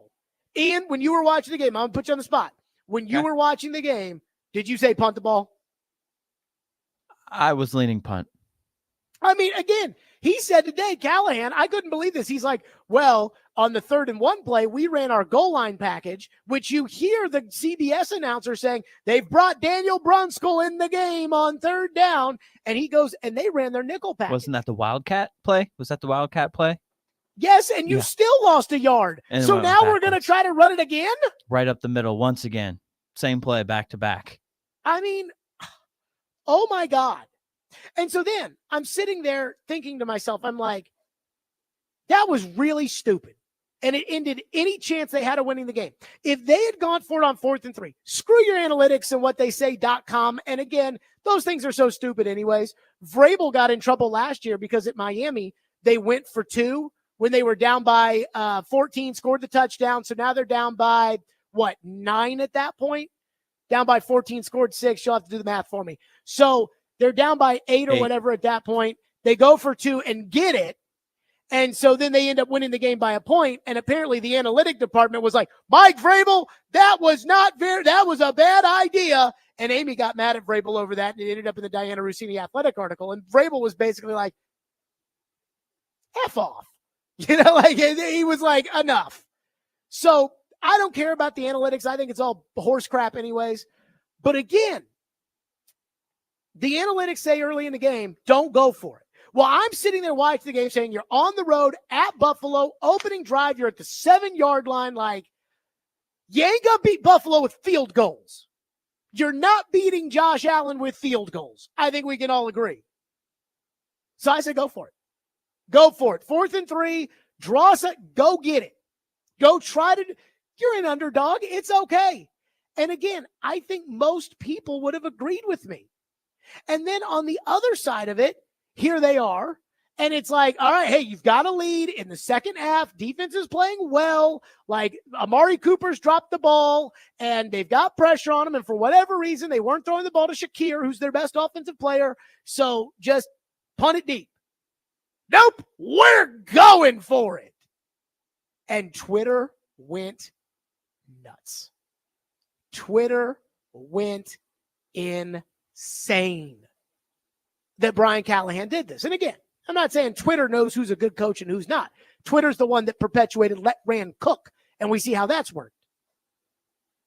But I don't think Brian Callahan's that bad of a coach. But every time I say that, I start to bring myself back to, well, wait a minute. There was the 4th and 7 against the Colts that ESPN's analytic guy said was the worst punt decision of the week. Then there was the decision against Green Bay when he had to call the timeout so they could go forward on 4th down. When, again, I think the fans were booing because the offense was inept, not because they wanted to see the offense stay out there and go for it. And then they went for it and they didn't get it. And so it feels like in a lot of these games, we had to sit here and say, well, what was Brian Callahan thinking? And I don't know how many times you get that. What was he thinking? I don't know how many times you get that before you are a bad coach. Like, at what point do you sit back and say, like, man, you keep screwing up a bunch? Like, in blatantly obvious things that anybody else would have done something completely different. They would have done the opposite of what you did. And I'm serious. How many times do we have to go over these Brian Callahan screw-ups? You know, Will Levis complained last week about them not getting the play in fast enough. Derek said he threw him under the bus. And in the first half, they're burning timeouts left and right because they can't get the play in on time. Hurry up, coach. Again, I'm not paying you to be a rookie coach and to take lumps along the way. I'm paying you to be an NFL coach. So while I don't think Brian Callahan's that bad of a coach, I mean, there are some massive red flags when it comes to what's going on around here. And it takes me back to the Mike Mularkey era, where, boy, a lot of people hated Mike Mularkey because it wasn't a sexy hire. He was an old dude who had a losing record because he went to crap organizations and whatnot. And yet he and his old coaches didn't care. They knew how to run a football team. They had an old veteran Hall of Fame offensive lineman as their offensive line coach. They knew how to get lined up. They knew how to win games by running the ball. They knew what a leader was and what it wasn't. Taylor Lewan, take off the captain's patch. You ain't it. And it's like, man, Mularkey got a raw deal from the fans because that coaching staff knew what they were doing. You might not have liked it, but they knew what they were doing. And yet every week with Brian Callahan, it's like, what the hell were you thinking? And I look at the coaching staff and I'm like, there's just not a lot of experience there. Outside of Bill Callahan, there's no experience for the coordinators, no experience. The special teams coach, I mean, they don't do anything right. Well, you know, Frank Bush, the linebacker coach, has a lot of experience. Okay. That's great. Again, this staff needs a former head coach on it. Like, and I'm not talking about, again, Brian's dad. Big coach. I'm talking about a coach that knows what a right tackle is. This team needs a former head coach on the staff. Like a real former head coach, probably on the defensive side of the ball, but somebody who's not trying to be a head coach that could tell Brian Callahan, like, brother, we do not need to go for it on this 4th down here. Like, hey, coach, you know I respect you and whatnot. You cannot burn those timeouts in the first half. I mean, it's just inexcusable coaching. Inexcusable. And again, I don't think he's a bad coach, but every game it's like, something new. Nate's up next on the program. Nate, thank you for waiting through that rant. Go ahead, Nate. Hey, Jared, I've been a lifelong Cincinnati Reds fan, and so it's starting to become apparent to me that it feels like Amy Adams Strunk is running the Titans kind of like a small market baseball team. We want to go out and, just like you said with Malarkey, he was an old school football coach, and then she came in, gave him a little bit of time and fired him and started trying to get these flash in the pan coaches, trying to bring in players who are past their prime and get a little bit extra out of them. And I think it's a culture thing that she's created since she's taken over. Well, I agree with you that I think that it is a culture problem that is led by the owner. That I would agree with. Thank you for your call. The idea, though, that it's small market, I kind of disagree with. Now, again, this idea that they spent $1 gazillion, according to Spot Track, they're 22nd in the NFL in cash spent. So it's not like they have a top half of the league payroll. Like, they do not have a payroll like the Houston Texans payroll. But at the same time, I mean, she is paying a general manager and a head coach, and those are things that, people with money do, and not the small market operations. Small market operations, it's like Brian Callahan was asked today about, does this remind you of the 2019 Bengals season? And the Bengals in 2019, the Bengals were the worst team in the league, and it was bad. I think they were like 2-14. And that led them to being able to pick Joe Burrow. And the Bengals were bad the year that they had Joe Burrow as a rookie, and he got hurt because their offensive line was terrible, because I guess they just don't believe in right tackle either. But so the Bengals turned around, and they were able to draft Jamar Chase. And Callahan was talking about how there are a lot of similarities to everywhere he's been when they start off, that first year. He's not getting 3 years. Like in Cincinnati, where they don't like to fire coaches, I mean, Marvin Lewis, in Cincinnati, where they don't fire coaches, they got a 3rd year because the first year was god-awful. The second year was bad, but they did draft Burrow. The 3rd year, here you go, they end up in the Super Bowl. That's not happening here. Like, I mean, I'll be shocked if they get a 2nd year. And I'm really talking about the whole operation. Like, I think Rand's probably, if I had to take a guess today, so I shouldn't say shocked. If I had to take a guess, I think she'll fire Rand Carthon, make Chad kind of the GM, even though he is technically already in charge of all of that, and that they'll go from there and then fire them after next year. But you're not getting to year 3 if next year isn't an absolutely incredible improvement. And there's no guarantee you're getting next year either. This is Tennessee. This is not Cincinnati. Cincinnati is run like a small market team. Here, she pays to fire guys. 615-737-1025, Stillman and Company. So TV was making a big deal about what in the world was going on with DeAndre Hopkins.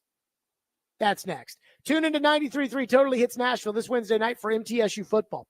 The Blue Raiders will take on Jacksonville State on the road. Pregame is at 5 o'clock. Kickoff is at 6:30. MTSU football coverage on 93.3 Totally Hits Nashville is presented by Sloan's Motorcycle ATV.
I think something we pointed out earlier is going to have to be discussed after the game, and that's been why DeAndre Hopkins has not basically been involved here in the second half at all. Because it's not an injury. We have also learned he's not hurt.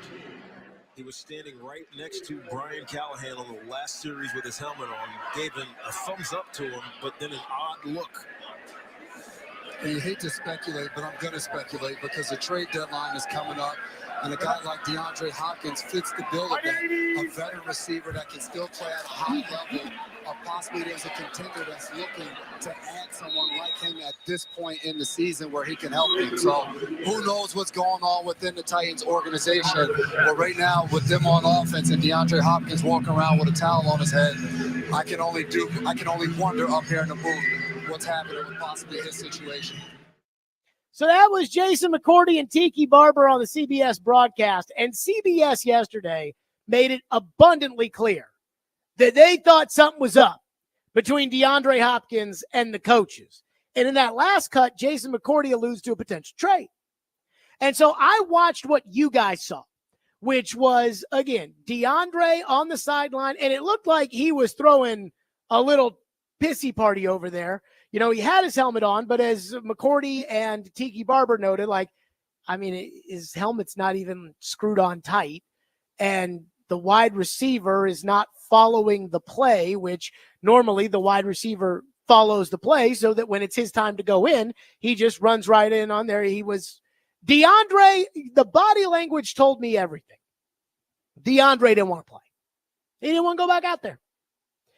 And then after the game, Brian Callahan was asked about DeAndre. And TD told me that I didn't see this on TV. DeAndre threw his helmet down at one point. But after the game, Brian Callahan was asked about DeAndre Hopkins. And here is what Brian Callahan had to say. Never mind.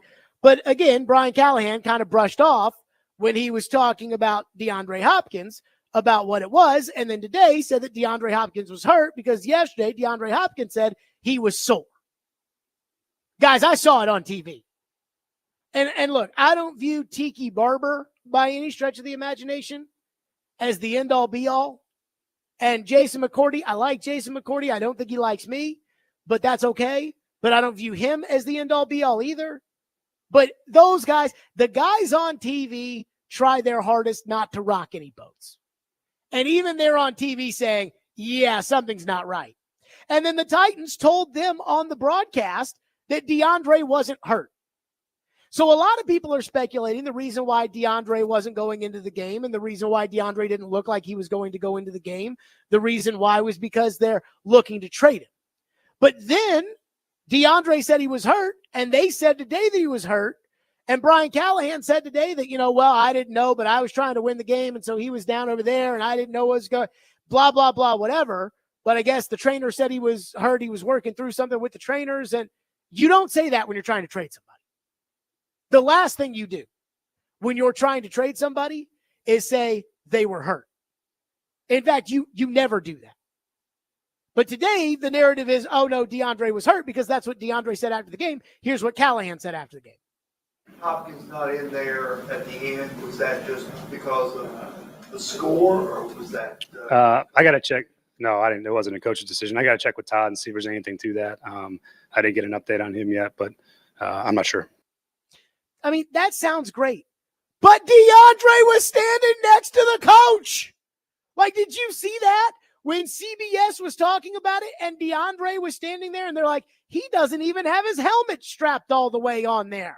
And DeAndre was standing like he couldn't give a rat's ass. Like he couldn't wait to be anywhere else.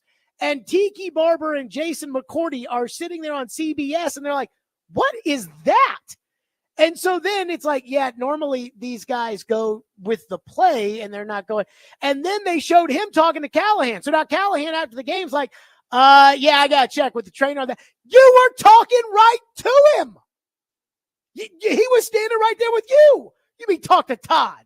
Yeah, he's right next to you. What a gong show.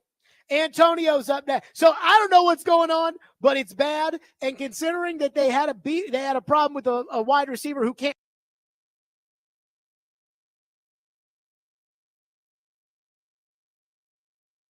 Ken. Hi, you guys. Hey, I thank you for taking my call. Man, this is a circus, man. I'm just gonna keep it plain and simple.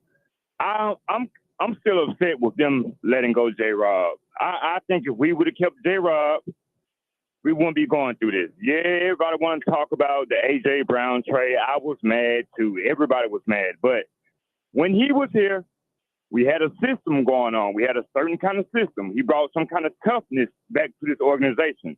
And I've been a fan since '98, since they got here. Like, this right here, man, this new GM and this new little system we got going on, I mean, you see what's going on. It's a mess. I thank you all for taking my call. That's just where I'm going at with this. Thank you all. Antonio, I can't tell you right now. Thank you for the call. I can't tell you right now if John Robinson hadn't lost his job the way he lost it, if he'd still have it today. I have no idea. You know, even with me, Robinson was getting to be on thin ice. You know, at some point, like, he would have had to draft better players. Now, I wouldn't have fired him in the middle of the year, and I wouldn't have fired a general manager that wins 3 straight divisions. I don't care how bad the drafting is. Again, this is all about the W's and the L's. So that was their decision, not mine. But when it comes to two things being true, that, hey, Robinson wasn't getting it done, and there's a chance that if they had kept him, he'd be fired by now anyways, which is possible. That can be true. So can the fact that the guys doing it right now have made it worse ever since they took over. Again, they were 7-5 when the Titans fired John Robinson, and now this team may get to 3 wins this year. That's not a good look. 615-737-1025 on our program. And coming up next, boy, a lot of people want something to happen that I am telling you right now, there is 0% chance. 0% chance of this happening. But it doesn't change what can be fixed, which we'll get to. Attention builders, remodelers, and homeowners. Pella Windows and Doors invites you to their showroom, grand opening this Thursday from 3 to 7 at 256 East Main Street in Hendersonville. Discover premium windows and doors, enjoy food and drinks, and see how Pella can transform your home. Chase and Big Joe will be on earlier in the day on Thursday. Chase and Big Joe will be live on location, and there will also be some raffle prizes given away, including Preds tickets, Arctic coolers, and more. Enjoy that. Stillman and Company, 102.5 The Game.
Stillman and Company, 102.5, 106.3, The Game, streaming live on Twitter, Twitch, YouTube, and Facebook Live. We are live from the Busy Bee Plumbing, Heating, and Air Conditioning Game National Studios on a Titans Monday.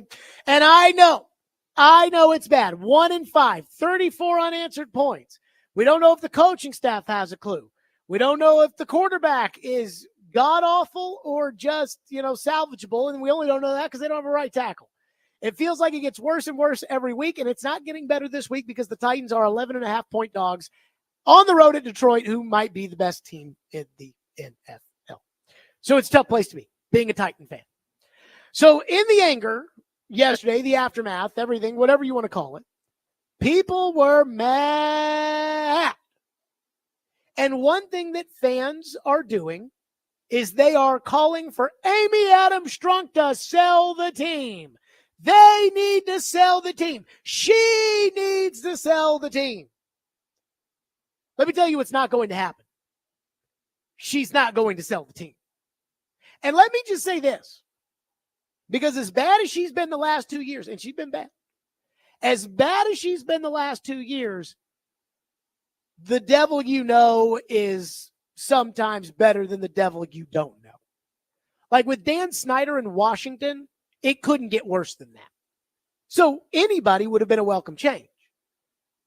But here, we've seen Amy competently run this franchise as the controlling owner. And what happens if you sell is somebody's going to spend $8 million to buy the Titans, and then they'll want to show how large their PP is, and they'll start doing all kinds of crazy stuff, and you'll turn into Carolina, though you have been as bad as Carolina the last couple of years. There's no guarantee that if she sells the team, you're going to sell it to a good owner or an experienced sports owner like Washington's owner. So that's not going to happen. And again, I'm not rooting for that to happen. But the second part is the Ran Carthon and Chad Brinker group. It's almost like an investment group, like a hedge fund. They're all involved in it. How much of it's Carthon? How much of it's Brinker? How much of it? I'm going to nip that in the bud right now. They're in this together. And at this point,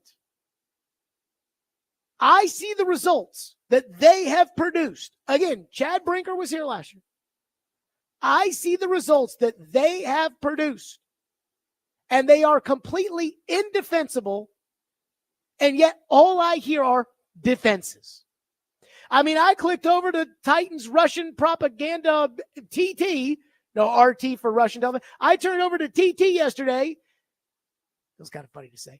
But I heard over there yesterday, and it's all excuses. It's all made up excuses right from the Rand Club itself. And so here's what I'm going to do.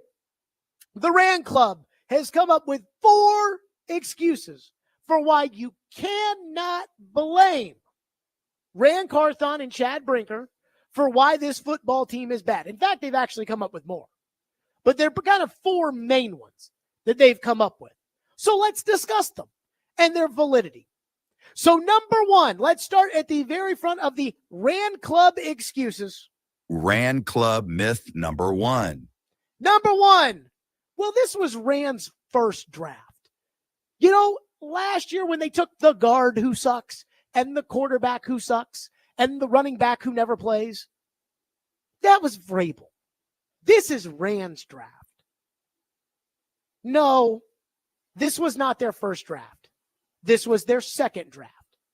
The first draft was 2023. He was GM in 2023. He was paid to be GM in 2023.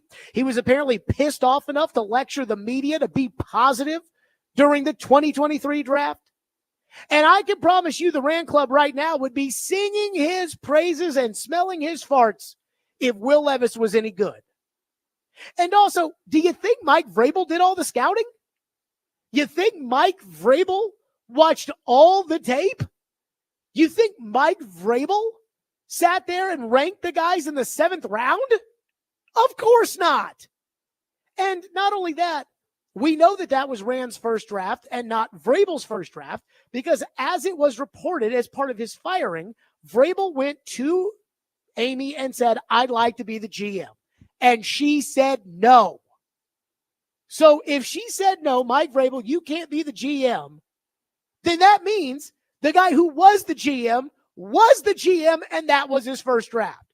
So no, he drafted the guard who sucks. He drafted the quarterback who sucks. He drafted the running back that never plays.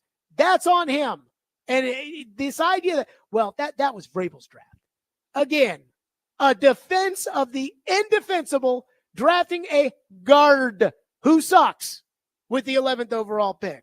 Rand Club excuse number 2. Rand Club myth number 2. They need more time. I heard that yesterday a lot. They need more time. Can I ask more time for what? Like, more time for what? To make it worse? In 2022, the Titans were 7-10. So that was before Brinker and Carthon showed up. But they were 7-10. 7 wins for the season.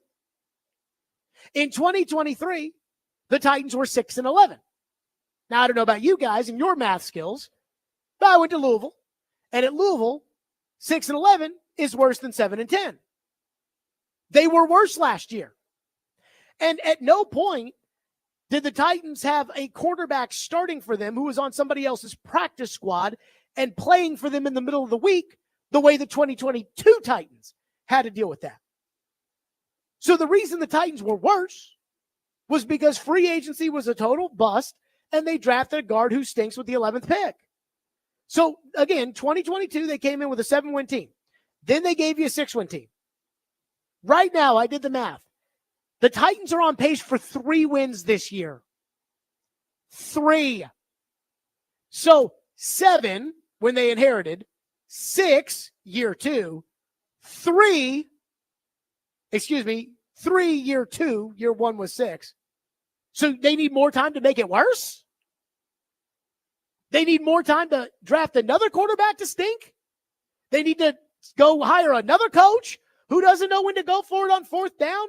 They need to let another offseason go by where they ignore right tackle? You help me out here. I keep hearing they need more time. They need more time. Mike Mularkey didn't get more time after year 2, and they won a playoff game. So don't tell me they need more time. Rand Club myth number 3. If you keep firing GMs and coaches, you will never get it right. Boy, I hear that one. I hear that scare tactic. Do you want to be the Cleveland Browns, Jared? No, but I wouldn't mind being the Houston Texans or the San Francisco 49ers. In fact, let's use the Texans. The Texans had a general manager, Brian Gain, and they fired him. They made Bill O'Brien, both the coach and the GM, power struggle champion. Then they realized that was a disaster, and they fired Bill O'Brien. They hired David Culley, and they fired him after 1 year. They hired Lovie Smith, and they fired him after 1 year. Stephen A. Smith went on TV and said black coaches need not apply. And then they got a real coach who brought in a real offensive coordinator, and all of a sudden, boom, the Houston Texans are good. I didn't think I'd see it with that kooky owner either, but it happened. What about San Francisco? San Francisco, power struggle, Trent Baalke, Jim Harbaugh. Harbaugh goes to college. They hire Jim Tomsula, fire him after 1 year. They bring in Chip Kelly. They fire him after 1 year. They hire Kyle Shanahan. And I think it's working out okay with them. The problem with the idea of, they just keep turning through and hiring bozos, and you don't want to be Cleveland, you don't want to be Carolina. The problem with Carolina is they keep hiring morons. They hired a general manager who was the assistant general manager and used to play there. Whoa. They hired a head coach who spent 1 year as a coordinator. Again, you hire a good coach, you hire a good GM, then you don't have to turn through just this constant turn of GMs and coaches. But this idea that, oh my God, if they fire Rand Carthon, they'll never get good. I can promise you right now, if you keep Rand Carthon and Chad Brinker and they keep selling you the same snake oil, I promise you'll never be good if you keep ignoring right tackle and drafting guards with the 11th pick. Rand Club myth number 4. The fans like the moves this offseason. Calvin Ridley and L'Jarius Sneed and Chidobe Awuzie, and the fans liked it. So if the fans liked it, then we can't be upset about it today. First of all, Ian, did every fan like the moves they made this offseason? Probably not. Did this fan on this program laud every decision that was made? Not every. You know, they still don't have a right tackle. I've heard that. A real general manager once told me, quote, if you listen to the fans, pretty soon you'll be sitting with them. And again, this idea that, well, the fans liked L'Jarius Sneed, so it must have been a good move, would be like telling a doctor, well, the patient thinks they should do this. The patient isn't the expert. Also, let it be known once again that some of us didn't like their free agent moves. No matter how many times you texted the text line or went on Twitter and told me that I was stupid, I didn't like the fact that they didn't have a right tackle. I didn't like the fact that they let Derrick Henry go. I didn't like the fact that they drafted a run-stuffing DT with the 38th pick. So, again, I've heard the excuses. They need more time. More time to keep getting worse because that's what they've done. Well, you know, this was really Rand's first draft, except it wasn't. If you keep firing and hiring GMs and coaches, you'll never get it. San Francisco, they kept firing and hiring, and Houston, they kept hiring and firing, and I think it's worked out pretty well for them. And, well, the fans liked the move, so it must have been good. So now that we've gotten the excuses out of the way, can I ask, why should they keep these guys? Why should they keep these guys? Carthon and Brinker, the Rand Club. So they can go another season and ignore right tackle? So they can go all in on another terrible quarterback? So they can sign another $90 million receiver that can't catch? Sign 2 veteran corners that can't play the week that you play Josh Allen? Again, Chad Brinker has an AI model that detects cancer to help the team stay injury-free. And yet, where was Chidobe Awuzie yesterday? These guys are bums. Carthon and Brinker, they're bums. They're incompetent. They sell snake oil. And the sooner everybody realizes it, including Amy, the better. But now that we've got your excuses out of the way, you tell me why they need to stay. When, again, they got to win a game. We are a third of the way through this year. So a year and a third. And they've got to win one game to pass the total of wins that John Robinson had in 2/3 of his last season. Because right now they got 7, and he had 7. But that wasn't good enough, but I have to live with this? Please. 615-737-1025, which is our phone number. That's 615-737-1025. By the way, there's one player that everybody tells me I have to love. Doing what? That's next.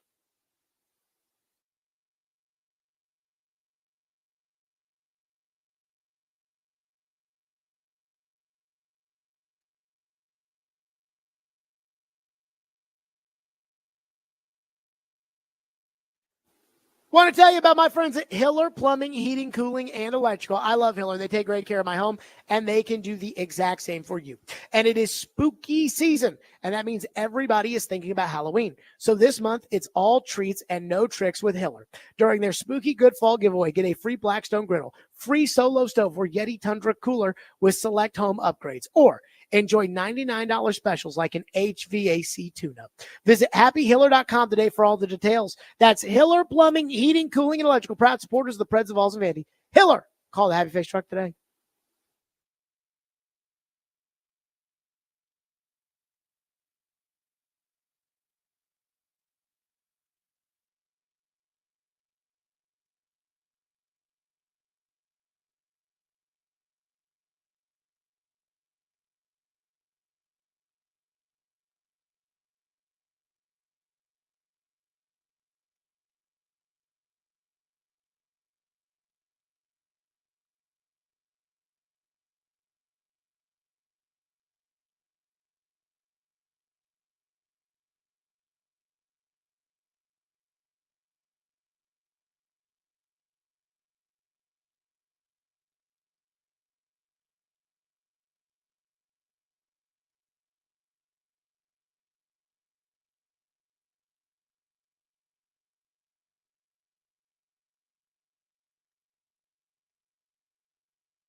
tale of two halves. Seems like the tale of our season so far.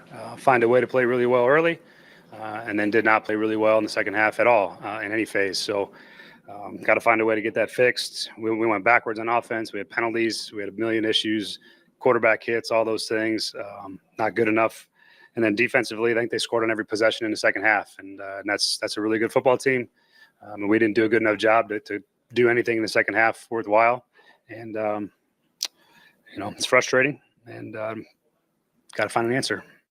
That was Brian Callahan. Hey, the defense. I was worried I was going to have to eat some crow on the defense.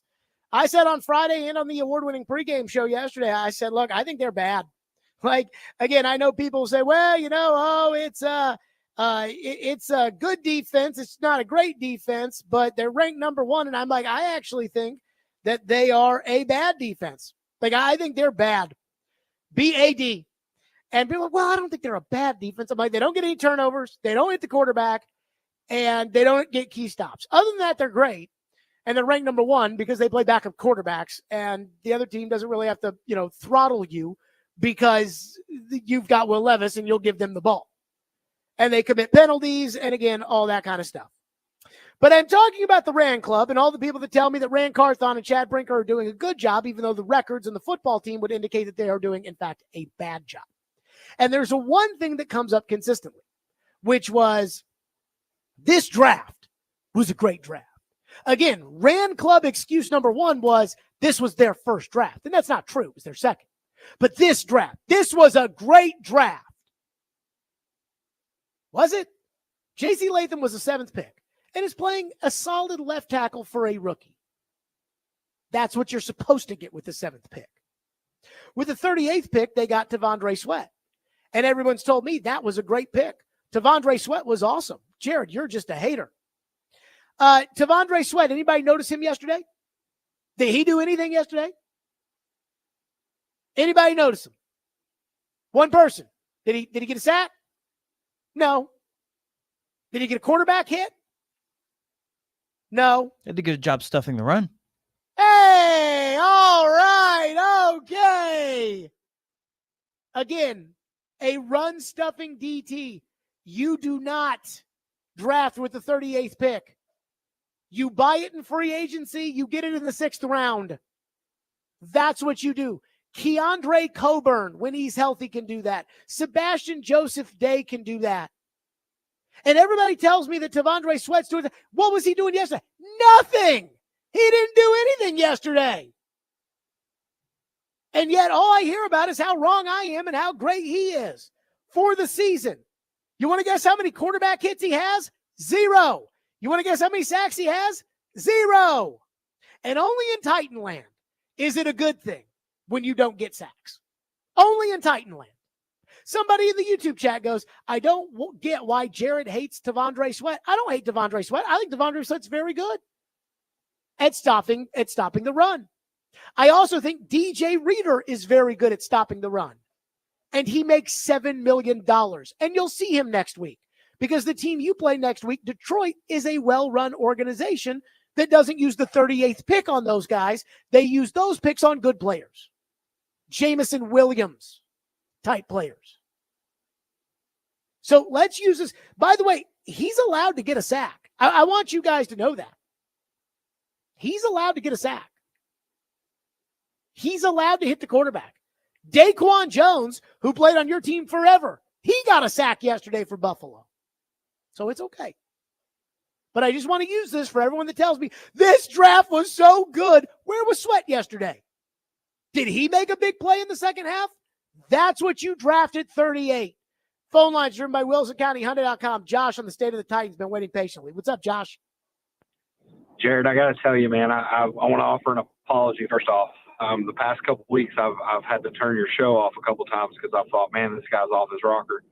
Watching the game yesterday, I realized that maybe you're right, man, and I'm all the way out. Like I didn't even get mad yesterday, and I figured your show was going to start the way it did today because everybody thought you were going to flip out, and you're just like a lot of us are. It's like this is what we expect now, so that's not a good thing to expect that, you know.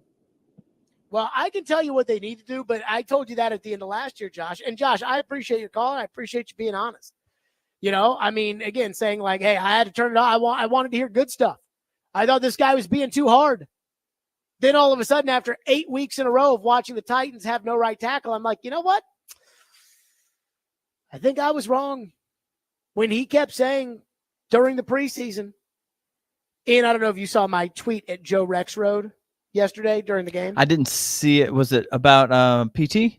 Mm-hmm. Yeah, I didn't actually see the tweet, but they talked about it this morning on the show for a little. So, 49ers preseason game. Joe brought this up on Jerry vs. Joe. 49ers preseason game. I forget what happened, but PT did something. Or, as he is wont to do, did nothing. And I tweeted out, PT stinks. And remember, this is when the Titans were telling Corey Curtis that they felt good about it. And so, PT stinks. And the Titans are telling everybody he doesn't stink. And that's okay. That's their business, not mine. But I put it out there, and Joe said on Jerry vs. Joe, we in the Titans media group, we sat and laughed in the press box at your tweet. Ha, ha, ha. So I said, who's laughing now? And Joe today tried to defend it like I was wrong, even though I was right. And then he said I was right. He was like, Stilly, here are your flowers. Congratulations. You were right about PT. We were wrong. But then he still, couldn't fully say it. And I understand, the Titans were selling you that they were good. I was telling you that they were bad. And if I was, again, rooting for the Titans and this wasn't my job and I wouldn't watch this every day, I sat here and I said to myself, okay, let's watch, let's see who's right.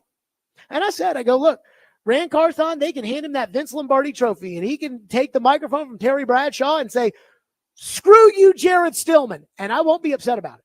And he would be totally right to do so. But I'm right. And I was right the whole time. And so now I think people are like, God, I didn't want to believe it. And that's okay. It's okay. I understand. More of your phones. 615-737-1025. Stillman and Company, 1025 The Game.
I know this is not about great guys in this league, right? Sure. You want winners, and Rand has the ability to win. He knows football. Give him, I would say, do give him a second chance.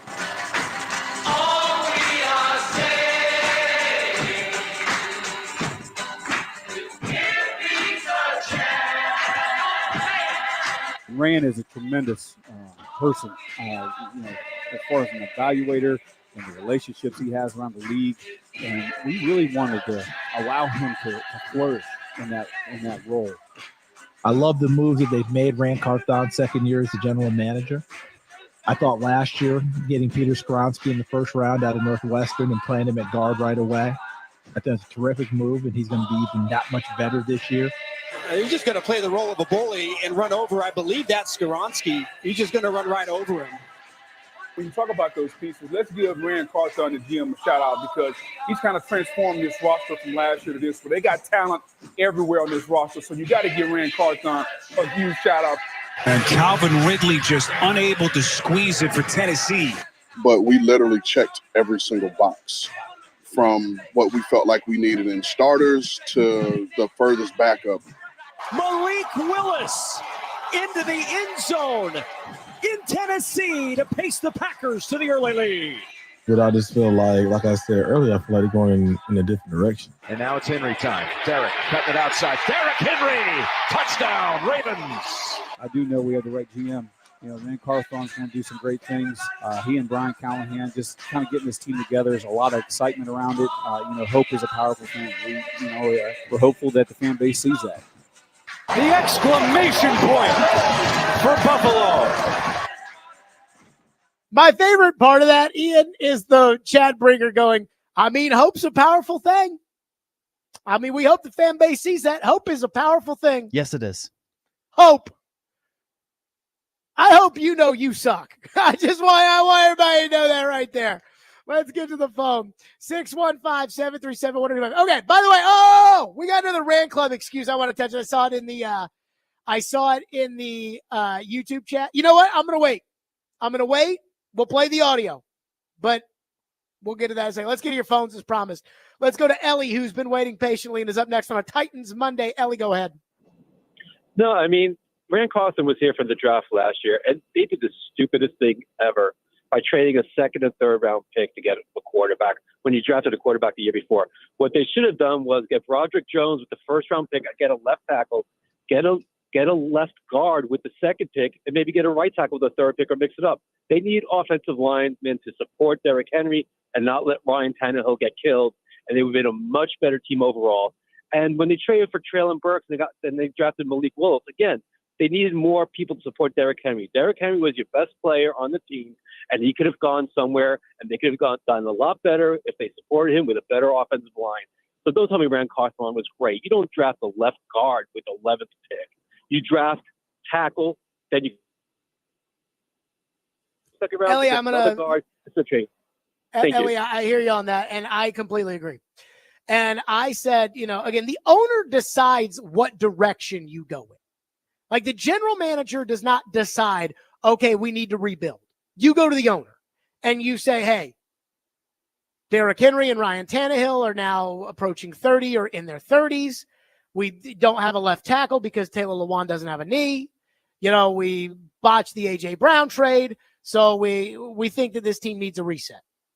And then the owner tells you yes or no. That's how the NFL works, period. And I said after the 2022 season, when the Titans were a scotch away from the playoffs, was it a fumble by Josh Dobbs? Was it an incomplete pass? I said, if I own the team, I'm running it back with Tannehill and Henry, and I'm trying to see if we can get this thing back to where this team was good. And that's what we're doing if I own the team. And they kind of did that. But they also kind of didn't. My dad asked me yesterday during the game, he goes, why do you think they drafted Skronsky? He's like, seriously, why do you think they drafted guard with the 11th pick? And I said, because it was Rand Carthon's first draft, and they probably said, well, he's number 11 on our board, so we got to take him. That's all I can come up with. Because nobody else is drafting a guard that high. Lincoln is up next in the borough. Lincoln, thank you for calling and thank you for waiting. Go ahead, Lincoln. Hey, Jared, I hope you're doing good today. But, you can look at all these signings and in hindsight 2020 and say, oh, they were terrible signings and, whatever you want to say, whatever negative thing you want to say. But what was true then and what's true now is that the Titans are basically directionless. And just now, I feel like the fan base is getting around to the fact that we need to rebuild. Because even though you could sit here and be like, oh, we got Tony Pollard, we got Calvin Ridley. Calvin Ridley's pushing 30, and you gave him a 4-year contract. And Tony Pollard just came up. Exactly. And then you gave Tony Pollard a deal, which wasn't that big or that big of a gamble, but he also came off a knee injury last season. And so I just feel like they're in this kind of limbo where it's like they want to be good, but they don't have the players, and they're not committing to the rebuild.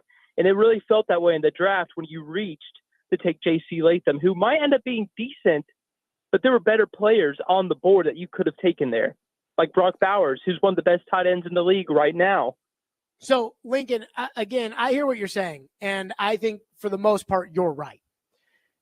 I also think rebuilding in the NFL, thank you, Lincoln, rebuilding in the NFL is not as hard as people make it out to be. How's Washington doing? They were the second worst team in the league last year. They get one quarterback and on they go. I think a mistake the Titans made is they got too excited. And this, I am not accusing the Titans of this because I don't know this. But I think you could reason this. I think there was some PSL-driven decision-making. Whoa, L'Jarius Sneed. What was it Rand Carthon said that they wanted to bring back Aziz Al-Shaair and Danico Autry, and when they didn't, they said, well, let's go sign Calvin Ridley. It's not really a plan. That's just kind of a, hey, we got the money, let's spend it. But again, if you're trying to sell PSLs, and I don't know if this was part of it, but there could have been some of it. Yay! Let's pretend our quarterback's good. Yay! It could have been that. I don't know. But when we talk about rebuilding, sometimes I think people don't totally understand exactly what I mean. Like, to me, when it comes to the NFL draft, you got to have a player you freaking love. Love them. Or you trade down.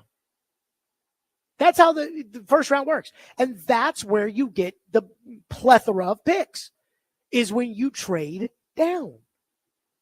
So I'm not going to poo-poo the Latham pick. They needed a tackle. The top tackle was off the board. The second tackle they picked, I actually think the best tackle might be Fuaga this year, but I haven't looked it up in a while.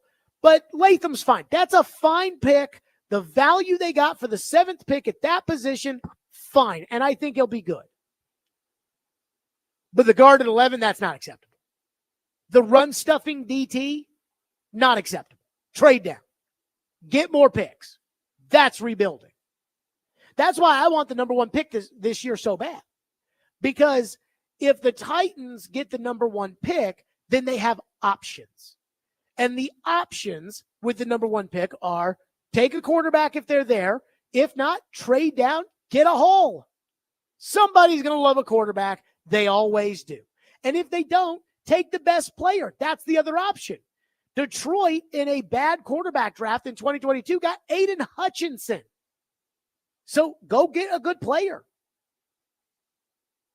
But again, that's when it comes to, the Titans and some of the decisions they make. That is something that, again, it's like, yeah, we need more picks. Well, let's trade up. It's like, what? It's like, yeah, we got a lot of holes to fill with this team. Let's draft the running back, even though we have Derrick Henry on the team. Okay. That'll work. One texter says, hope is a powerful thing. That's why the Titans are so good in the offseason. Did anybody actually make Rand Carthon? I know Buck gave him a chef's hat.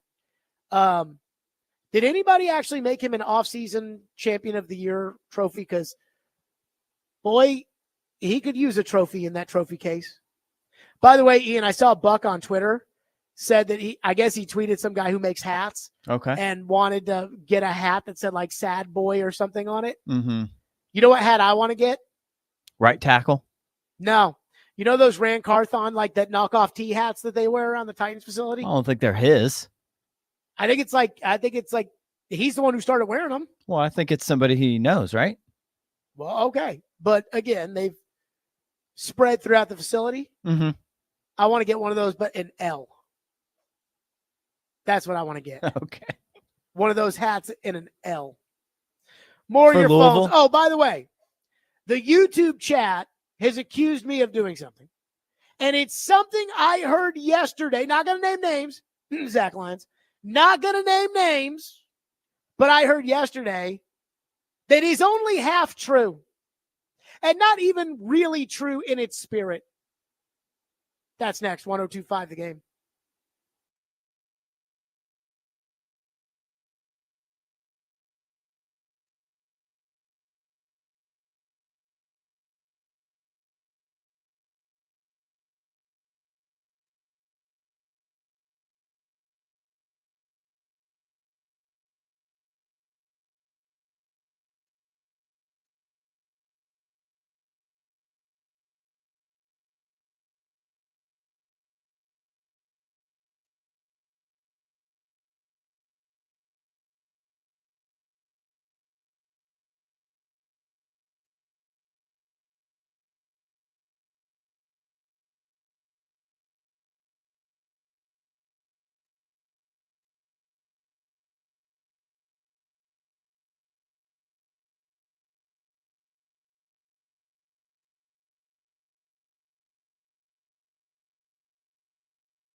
turn this thing around. I mean, it's not overnight. I mean, it's going to take some time, and we're going to work really hard. And you just never know where this can go. But we understand that there needs to be a little patience involved in building a roster.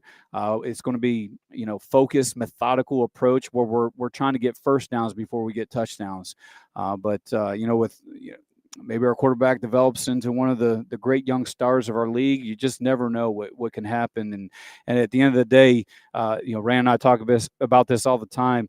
When you come into an organization, you identify what needs to be fixed. You hire the best before anybody else does, and you develop an obsession with winning immediately. That's what we get paid to do, is to win. So that's there's no. As we approach this season, we're doing everything we can to assemble a roster to allow us to compete at the highest level. So that was Chad Brinker on the Official Titans podcast. And there is somebody in the YouTube chat that brought this up. And I heard this yesterday on the Rand Club show when they said, hey, Chad Brinker begged the fans and said it was going to take time. It will be that they had to be patient. Somebody said, how come Jared doesn't have the clip of Chad saying it will take time? But again, I want you to listen to this clip again, because I want you to hear it. He does say it'll take time. He says patience is needed. But then listen to the last half of the cut. And you tell me if they're doing what he says he knows his job is. Turn this thing around. I mean, it's not overnight. I mean, it's going to take some time, and we're going to work really hard. And, you just never know where this can go. But we understand that there needs to be a little patience involved in building a roster. It's going to be, focused, methodical approach where we're trying to get first downs before we get touchdowns. But with maybe our quarterback develops into one of the great young stars of our league, you just never know what can happen. And at the end of the day, Rand and I talk about this all the time. When you come into an organization, you identify what needs to be fixed. You hire the best before anybody else does, and you develop an obsession with winning immediately. That's what we get paid to do, is to win. So that's there's no, as we approach this season, we're doing everything we can to assemble a roster to allow us to compete at the highest level. Again, the Rand Club is saying, he said it'll take time. No, he said their job is to win immediately. That's what he said. And he said, we want to get first downs before we get touchdowns, which is more of his bull crappery, which, again, is a certified snake oil salesman. And you got to give him credit. He has snake oil sold his way to the top. But as a snake oil salesman, that's the kind of thing you say. With, hey, we got to make a little progress first. They're 1-5. They don't get key stops. They don't get turnovers. They don't sack the quarterback. They don't protect the quarterback. They don't run the ball effectively well. They don't throw the ball. They don't catch it.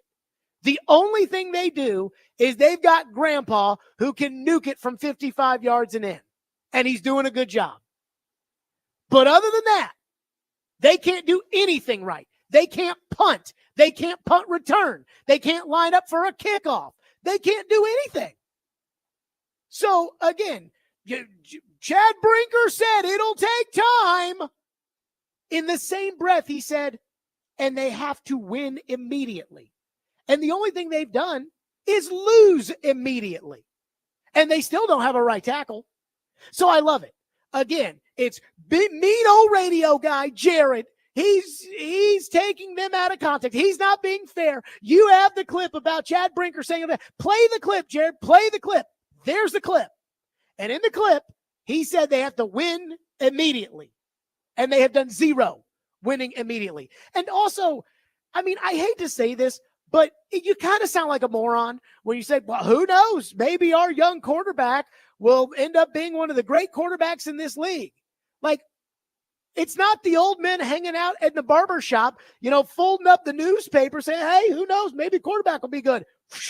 Up, page 4.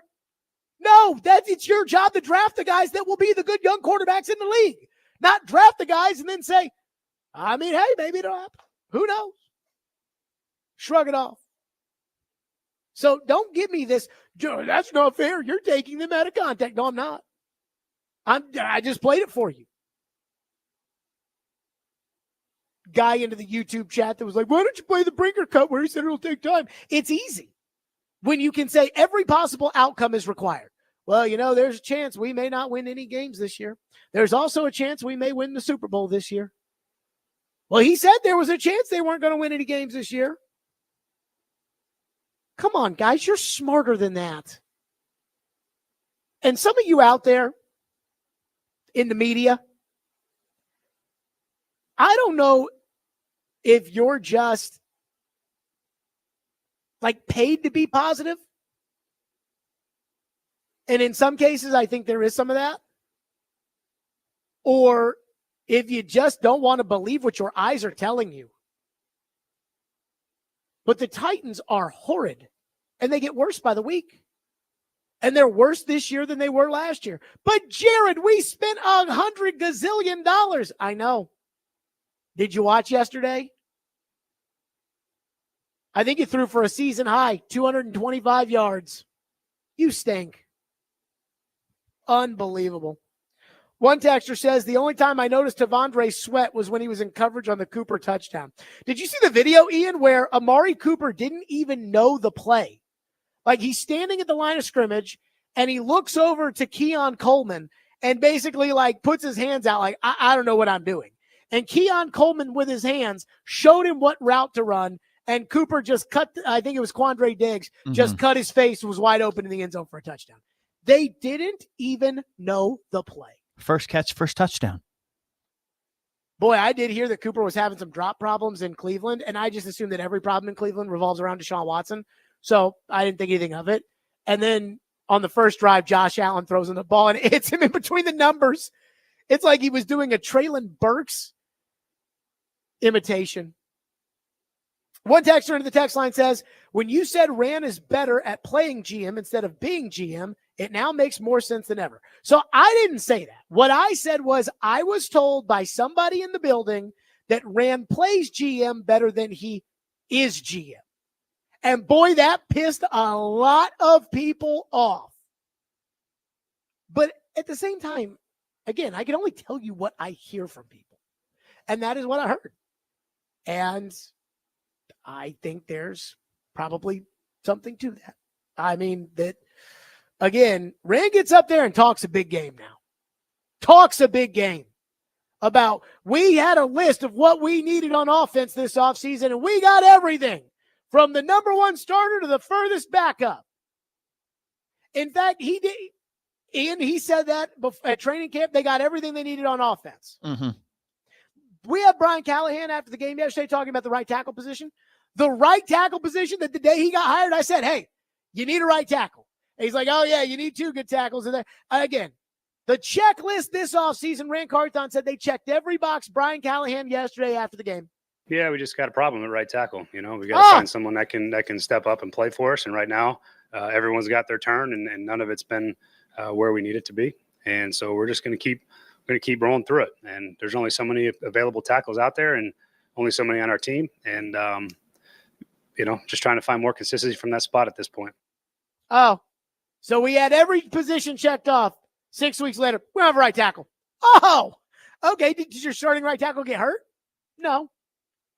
I mean, oh, God. But it's okay, Rand Club. We'll come up with some more excuses throughout the week, about how it's not Rand's fault that they've made the Titans worse.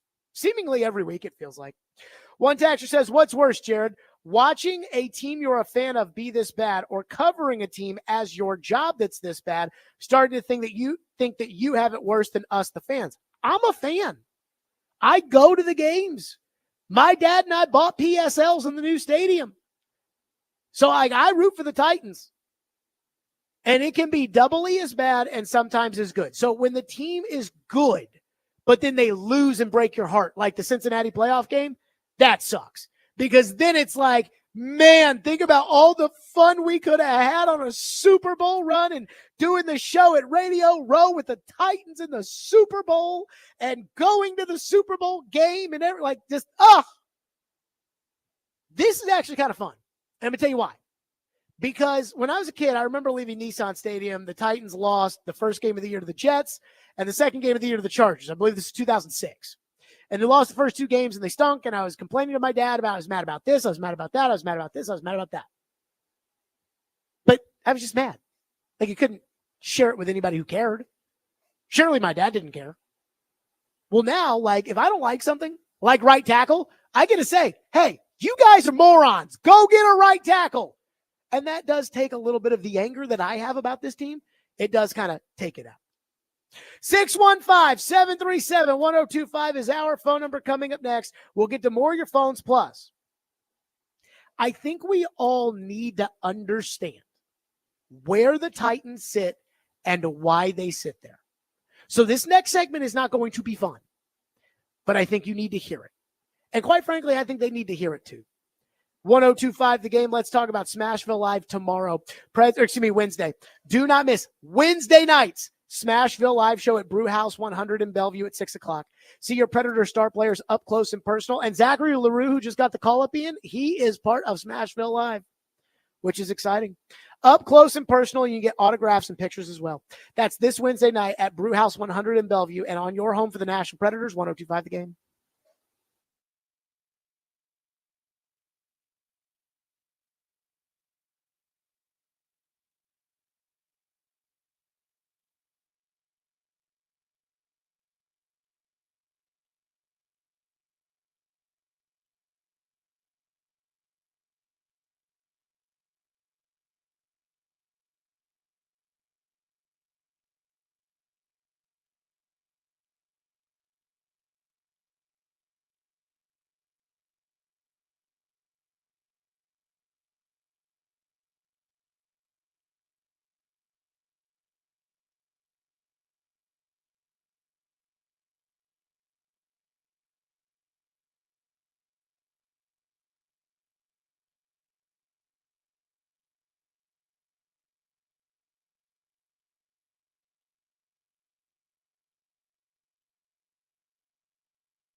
Stillman and Company, 102.5, 106.3 The Game, streaming live on Twitter, Twitch, YouTube, and Facebook Live. We are live from the busy B Plumbing, Heating, and Air Conditioning Game Nashville studios on a Titans Monday.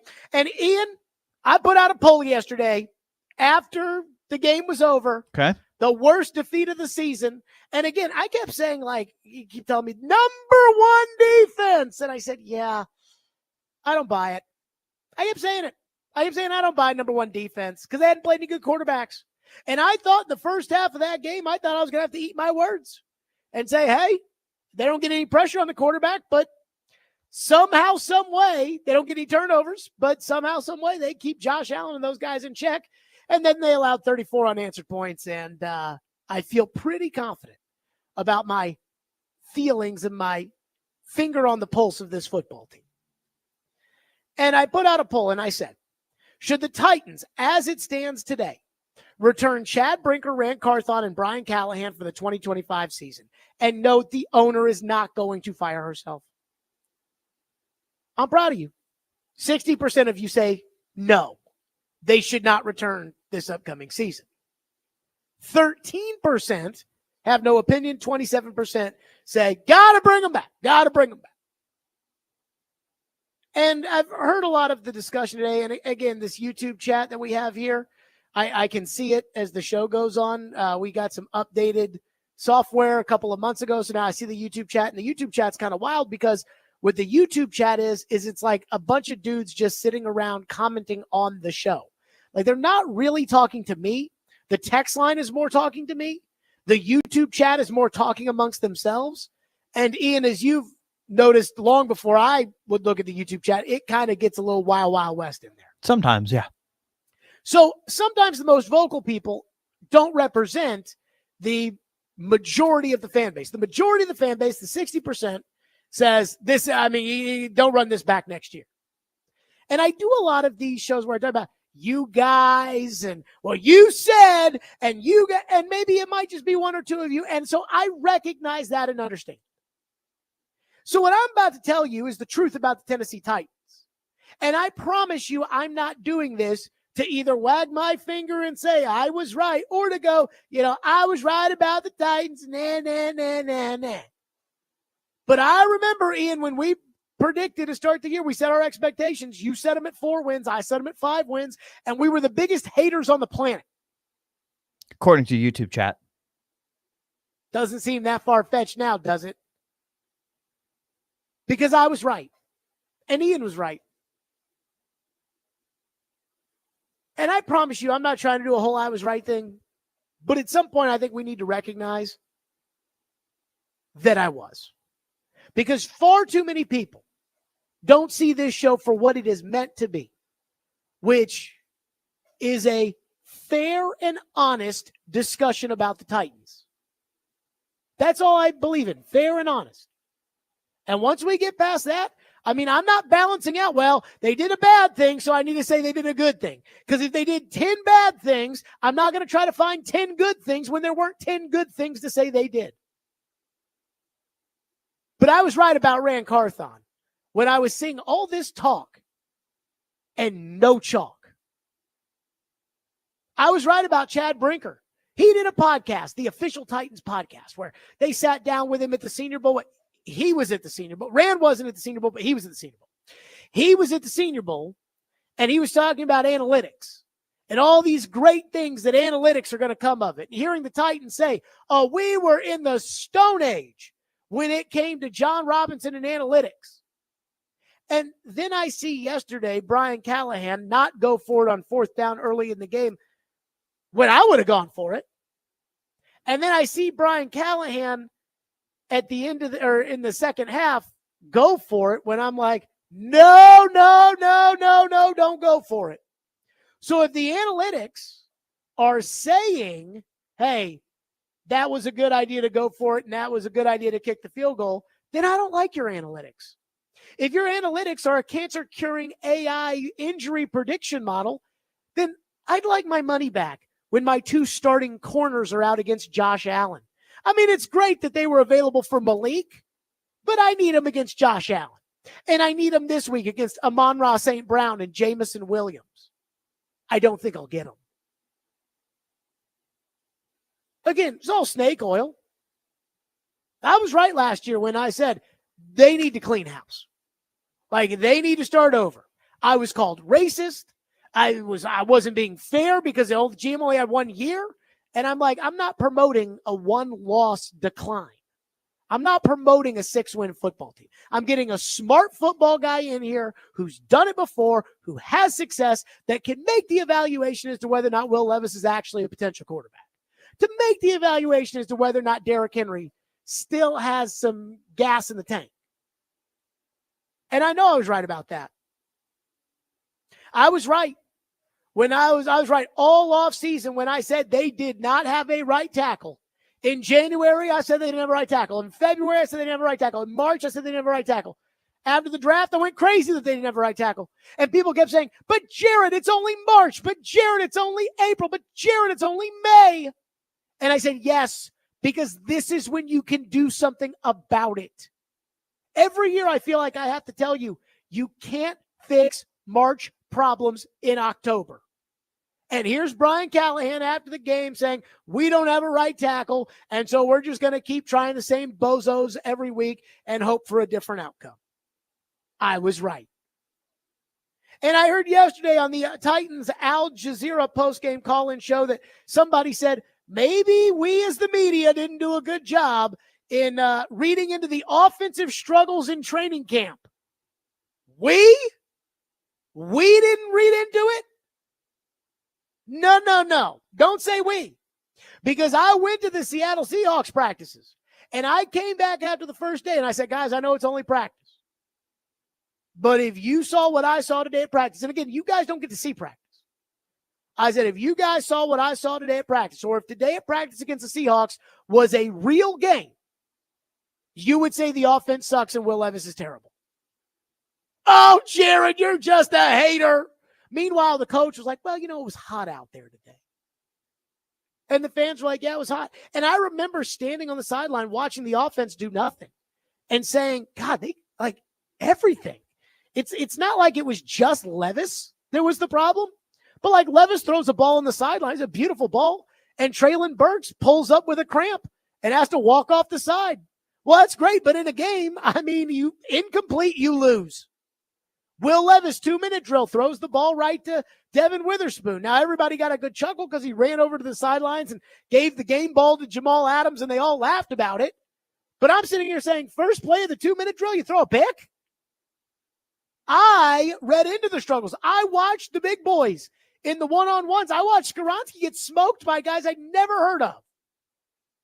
And people were saying, well, but Brian Callahan says he's having a great camp.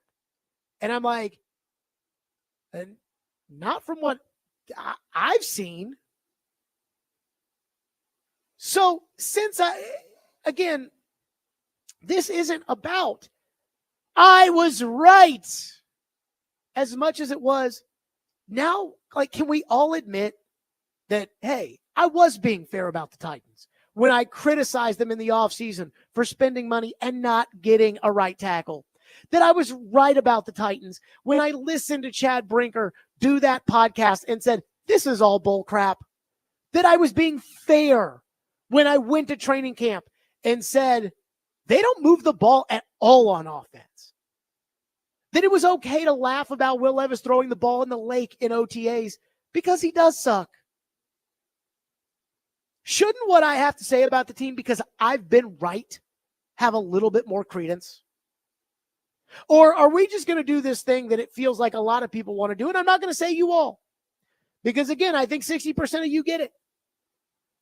But are we just going to do this thing where we just stick our heads up our rear ends because the mean radio man said something we didn't like? He's doing it for clicks. I hear that all the time. He's doing it for clicks, which makes zero sense in the case of talk radio. Many of you don't know how the radio system operates in terms of how we get judged, and it's not by one person just clicking in for 1 second.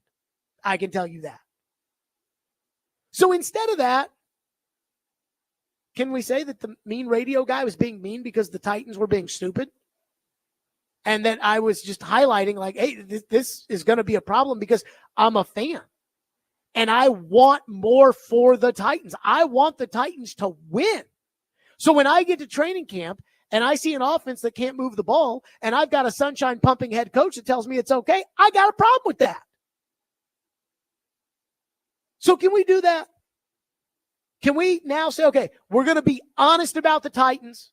We're going to talk about what's constructive to helping them get better. Can we do that? Or does it have to be all lollipops and rainbows because the mean radio guy? Because if you can put your feelings to the side and you can put your Rand Carthon chef hats over there, I'll tell you what the Titans have to do. And it doesn't involve John Robinson or Mike Vrabel or Floyd Reese or even Leroy Watson. But now I feel like that this team, everything that has gone wrong could.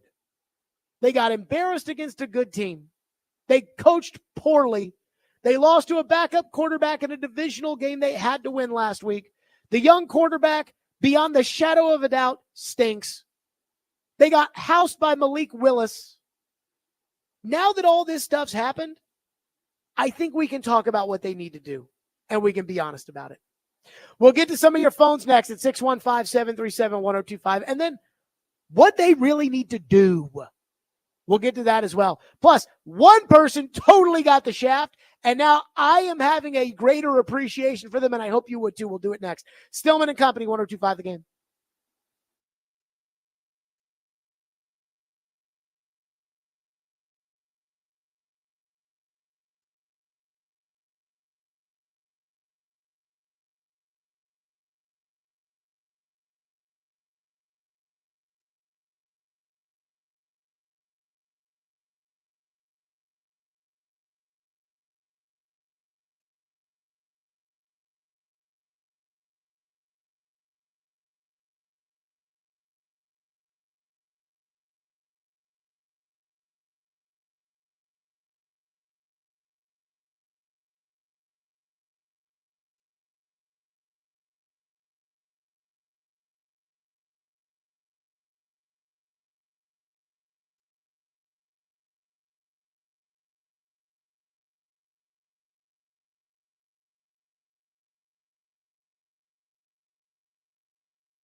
Bring in an extra lineman here, and Daniel Brunskill right to Pollard, who's stuffed. Douglas, Bernard, all crashing across the line of scrimmage. 4th down and 2, they're going for it. Pollard is stuffed. Smoot snuffs it out, and the Bills hold. Yeah, we were pretty good 3rd down conversion wise in that range, that 2 to 5 range at that point. We were running the ball well coming out of the half, and I thought we had a good chance to be able to get that. And ran the 2 runs there in a row and didn't get any yards at all. So that was really the reason. I thought we had a chance to get the yard or 2 that we needed, and it was a fringe go for it for us. It was sort of a dealer's choice at that point, and felt like our conversion percentage up to that point in the first half and our ability to run the ball was in our favor. So I took an aggressive approach to try to go get it, and we didn't get it. It was kind of a dealer's choice there. What? So the analytics guy just had this is what I envision when he's like, hey, in that spot, it was a dealer's choice. And I felt like we could go for it and we could get it and we could take it and we could, what I really feel like when I hear that? I'm like, dealer's choice means, I think Callahan's on the headset. He's like, hey, what do we do here?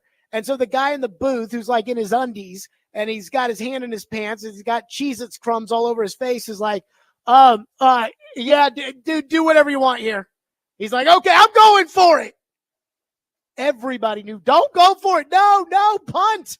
And yet their analytics are better than everybody else's. Their analytics last week said punt on 4th and 7 when the ESPN analytics guy said this is the worst decision you can make with analytics. And then this was our analytics guy said go for it, and it ruined the game. I don't think they were going to win the game anyways, but after that, I knew they weren't going to win the game. So before I get to your phones, I just want to tell you something I saw Buck write at A to Z Sports, which was, quote, as several league sources put it today via text, however, as several league sources put it today via text, Buck writes, would Mike Vrabel be 1-5 with a team like this? And I've seen a lot of Titan fan sentiment that's like, Mike Vrabel would never. And I'll say this, I don't think you'd have Hopkins throwing a temper tantrum on the sideline or Calvin Ridley calling out the coaches last week if Mike Vrabel was the coach, and I'll give you that. But this team was 2-4 last year with Mike Vrabel as the coach. This team was bad last year with Mike Vrabel as the coach, and they had Derrick Henry. Again, when it comes to talking about how bad Brian Callahan has been and how that's made others look better, for me, it's not Vrabel. To me, it's Mularkey. That's the guy I look at, and I'm like, holy crap, did Mike Mularkey get a raw deal? We got people on the radio that are sitting here saying, you cannot give Chad Brinker and Ranker, you cannot fire them after 2 years. It's not enough time. Mularkey got 2 years and 1. He took over the worst team in the NFL. And again, I'm not here to relitigate, should they have fired Mularkey or shouldn't they, or whose fault was it? Or I'm just saying, at the time, I was like, you don't fire a winning coach because I know what bozo coaches look like. Wisenhunt and Munchak. And I'm like, this guy wins.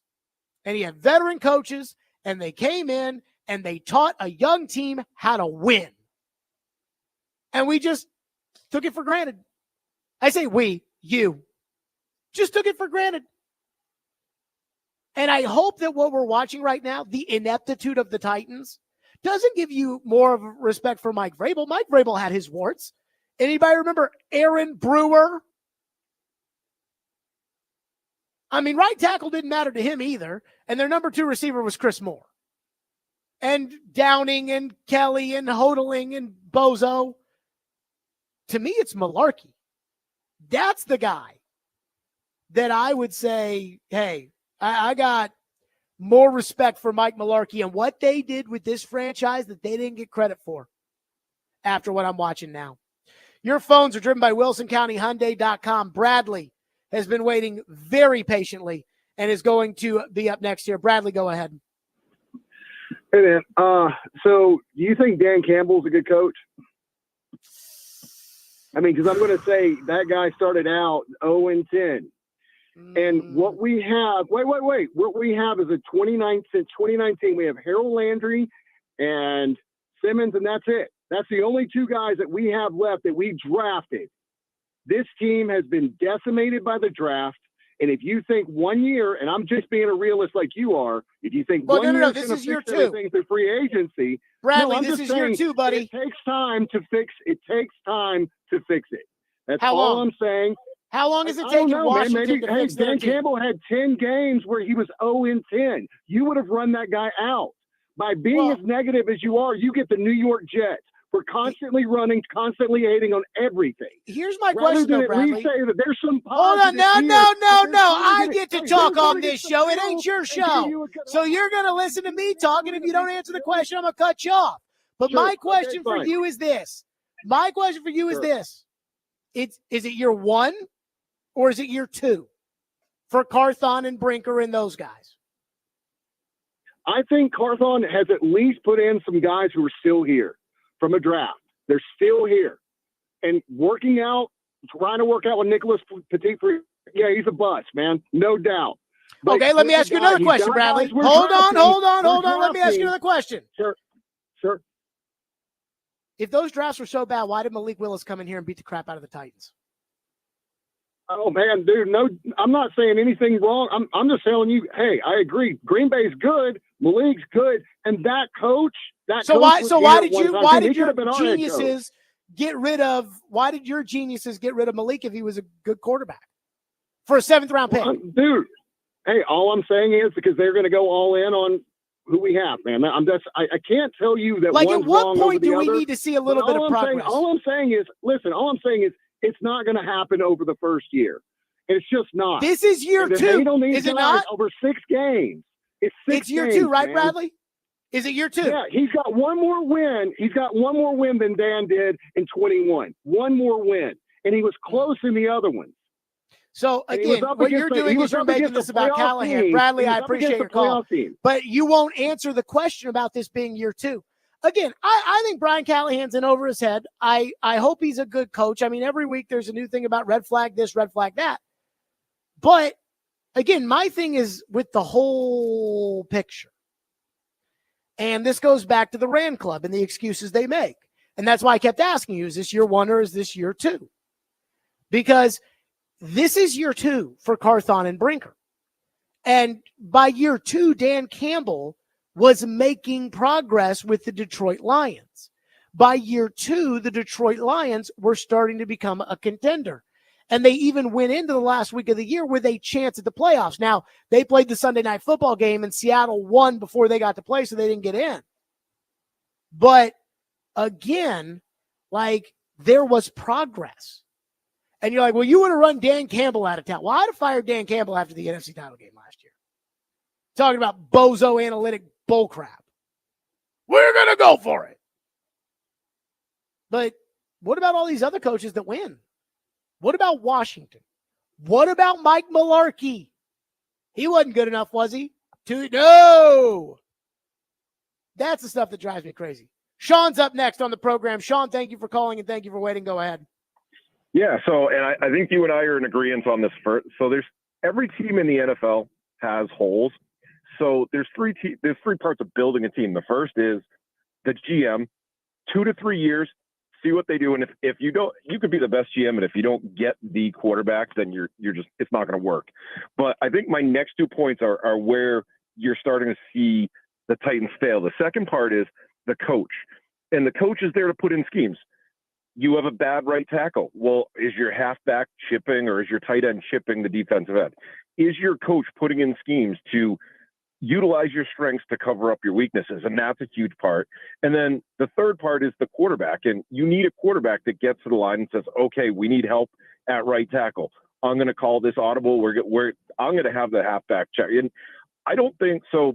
You've talked about the GM. I don't know enough about the GM here, but the coach and the quarterback, that's where you have to start seeing the improvement in the in-game play-to-play. Yeah. So my point is that the guy that's in charge of that is the GM. So the fact that they don't have a right tackle, that's not Will Levis's fault that they don't have a right tackle. That's Rand Carthon and Chad Brinker's fault, and Brian Callahan to a certain extent. that's their fault that they don't have a right tackle. But there's years that Tom Brady didn't have a good right tackle, and Brady and Belichick could make a jump. Now, I'm not saying When did that Tom Brady not have a Rand good right tackle? Oh, there were years where he didn't have a good left tackle. When? There were years that the offensive line was decimated, and they still – there were years where they had – who was the – I don't even remember who was the best wide receiver. They had a Jag as their number one. So good again, teams can you're just overcome making crap certain- up here. And I know what you're saying No. because I'm there's not a sentiment. saying I'm not saying you can have holes. I'm not saying you can have holes. But if you everywhere. watch the Tom Brady documentary, Sean, thank you for your call. If you watch the Tom Brady documentary, Drew Bledsoe, the first episode of the 10-part documentary series, Drew Bledsoe is one of the featured guys on the program. And Drew Bledsoe says that year they won the Super Bowl, which is Brady's second year, which is the same as Will Levis right now, that when he walked in the huddle on the first day of training camp, he looked at his offensive line and thought, I got a chance. Bledsoe said that. A veteran quarterback that knows if you've got no line, you've got no chance. And you can tell me that, oh, yeah, no, the Patriots' offensive line was this. At the beginning, it was very good. And they had good players over the years on the offensive line. They also had the best offensive line coach ever in Dante Scarnecchia. You can ask an 18-year veteran to look at the defense and see where the problems are and adjust. You can't ask a second-year guy to do that. You cannot ask that. So I understand you don't see the GM on TV, so you don't blame him. You blame the coach, you blame the quarterback. But poor quarterback play, or picking the wrong guy to be quarterback, or picking the wrong guy to be coach, or not giving the coach the right option, that is a byproduct of bad GMing. And on top of it, when it comes to running a franchise, I do not believe in firing the general manager and then hiring a guy and saying, you have to work with Brian Callahan. I don't believe in that. I don't believe in telling a GM, you have to play with my quarterback. I don't believe that. Maybe others do. The Titans tried it, the shotgun marriage between Carthon and Vrabel, and it didn't work. So you can say you like it. I'm just telling you, I don't believe in it. And this is bigger. This is bigger than quarterback. I had a lot of people that told me it's just the quarterback. And I said, if you guys don't understand this is more than the quarterback, you do not get the NFL. Well, they switched the quarterback. How'd that go? 615-737-1025 is our phone number. More of your phones on the program here on Stillman and Company. Let's talk White Bison. That's right. I absolutely love Twice Daily, and I absolutely love White Bison. And it is Halloween coffee season. And because of that, I got to tell you about how much I absolutely love my friends at White Bison and the fact that they know that you want pumpkin. That's right. In fact, we even have the pumpkin whip at my house. We go to Twice Daily, get the coffee, get the pumpkin whip. It's fabulous. And White Bison knows what you're craving this time of the year. So try their pumpkin cookie frappe or their pumpkin spice latte or vanilla shaken espresso with pumpkin soft whip. They are irresistible. Plus, White Bison Rewards members get your 8th drink for free.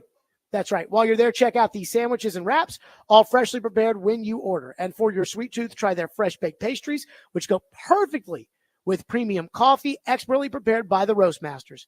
So get to White Bison, finely crafted for your everyday.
Give Jones a sack on that play. Now it's 3rd down and 4.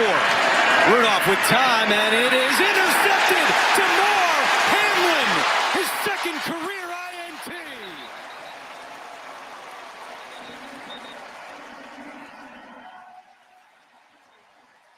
His first NFL interception came on Monday night against the Jaguars. Here's number 2. Christian Benford, this guy has been unbelievable in coverage this season.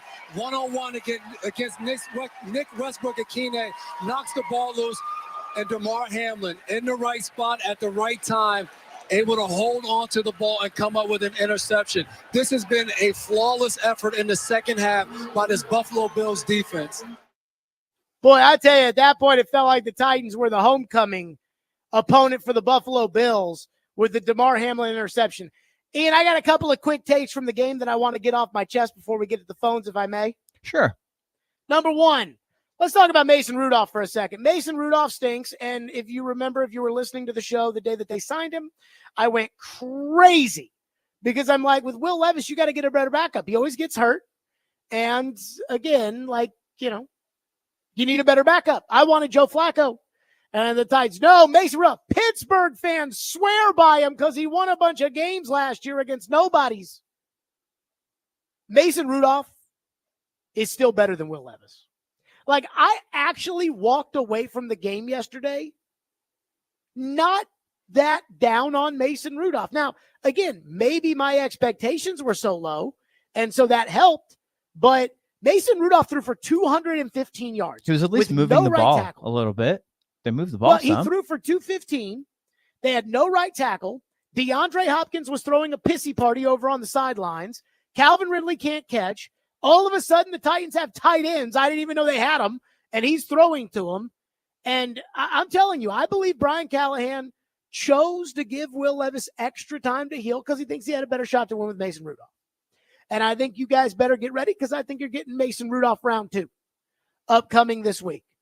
But I didn't think Rudolph was that bad. I think he looks like a backup quarterback. He looks like Matt Castle when Matt Castle was the backup to Mariota, which was not good. But again, it was what you'd expect out of a backup quarterback. Number 2, I thought one thing that kind of gets put under the radar because somehow, and I don't know how Tony Pollard cleared concussion protocol yesterday, but the Titans went into the game with 2 running backs on the roster. Because they wanted to elevate, they had to elevate a corner because L'Jarius Sneed was out, and they wanted to elevate Trevor Siemian. Now, Adam Schefter and Ian Rappaport were both reporting that this Levis thing could be a multiple-week injury, which would make sense to me to keep Levis out of Buffalo and Detroit and then bring him back for New England so you can try to get him a little confidence by beating the Patriots. But again, if that's the case, then you've got to make a move on the active roster. You've got to have 3 active running backs on game day. Because Tajay Spears was out and the Titans didn't elevate a running back, it was Pollard and Chestnut. Boys, Julius Chestnut is not an NFL running back. And you've got to have multiple running backs. Tony Pollard gets hit in the head and he goes to the tent, and I figured he was out for the game. And they bring him right back, which it was almost like the Titans are like, hey, I know you guys care about concussions, but we don't have any more running backs, so we need Tony Pollard back in there. Okay, you can go back in, Tony. But that's roster mismanagement and malpractice. That's malpractice. That go into an NFL game with 2 running backs. Well, we just don't have the roster spot. Then cut PT. I'm sure nobody will want him. Cut Leroy Watson. You've already cut him before and nobody wanted him. You didn't want to play him yesterday. Cut Leroy Watson and elevate a running back from the practice squad so you don't have to use a game day elevation or put Trevor Siemian on the active roster. Again, you cannot go into an NFL game with 2 running backs. Chestnut's in there.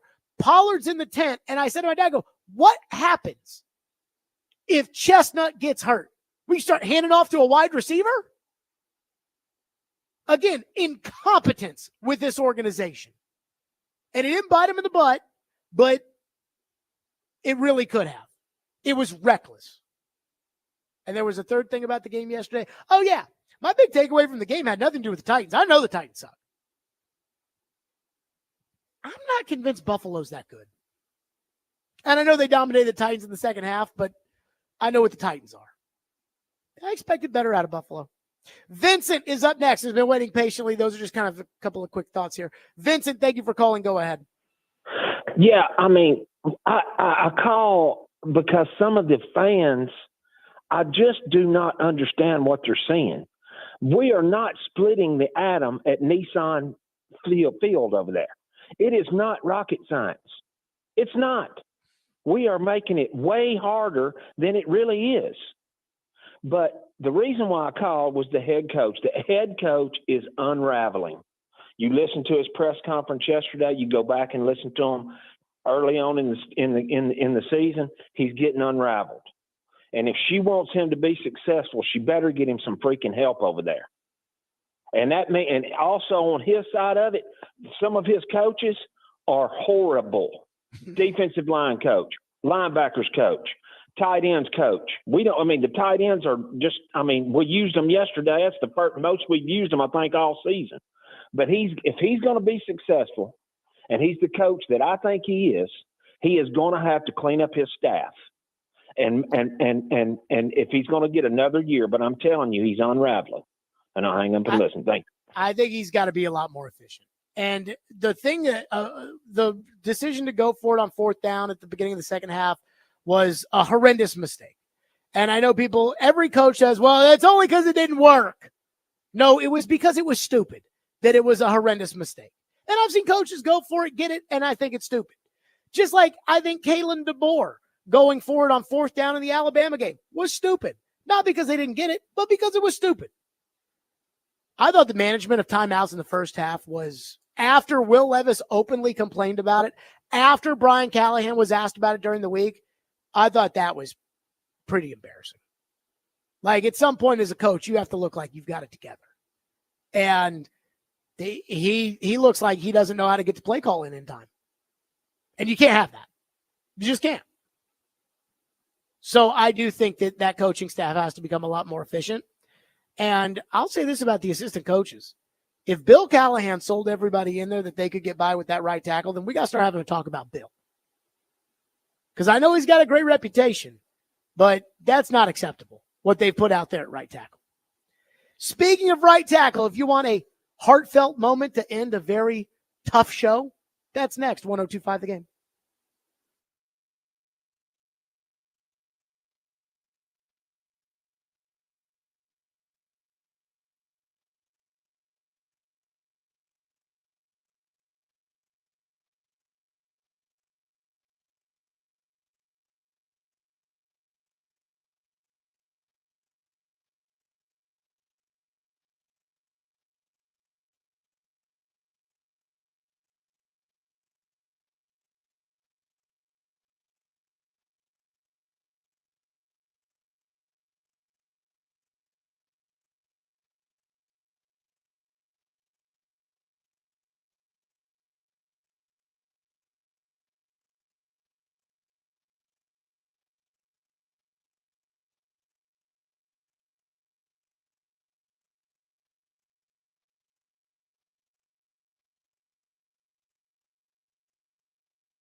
Yeah, we just got a problem at right tackle. You know, we got to find someone that can step up and play for us. And right now, everyone's got their turn, and none of it's been where we need it to be. And so we're just going to keep rolling through it. And there's only so many available tackles out there, and only so many on our team. And you know, just trying to find more consistency from that spot at this point. Brian Callahan, 6 weeks in, admits what we tried to tell him in January and February and OTAs and everything else, which is that they don't have a right tackle. And now he knows. So it was a rough Titans game. It's been a rough Titans season. It's going to be a rough 8 weeks, boys. I'm just going to tell you what it is. Or however long, how much longer is the season? 9 weeks, 10 weeks, whatever, 11 weeks. It's going to be a rough 11 weeks. But I do want to give a little heartfelt moment to end the show. So many people know I don't make a big deal about this because I don't really like talking about my personal life outside of my dad and I watching the Titans game. But as it's documented, my girlfriend and I are expecting our first child around Christmas. Very, very exciting. We're very excited. A lot going on, but it is what it is. So on Saturday, we had a baby shower brunch.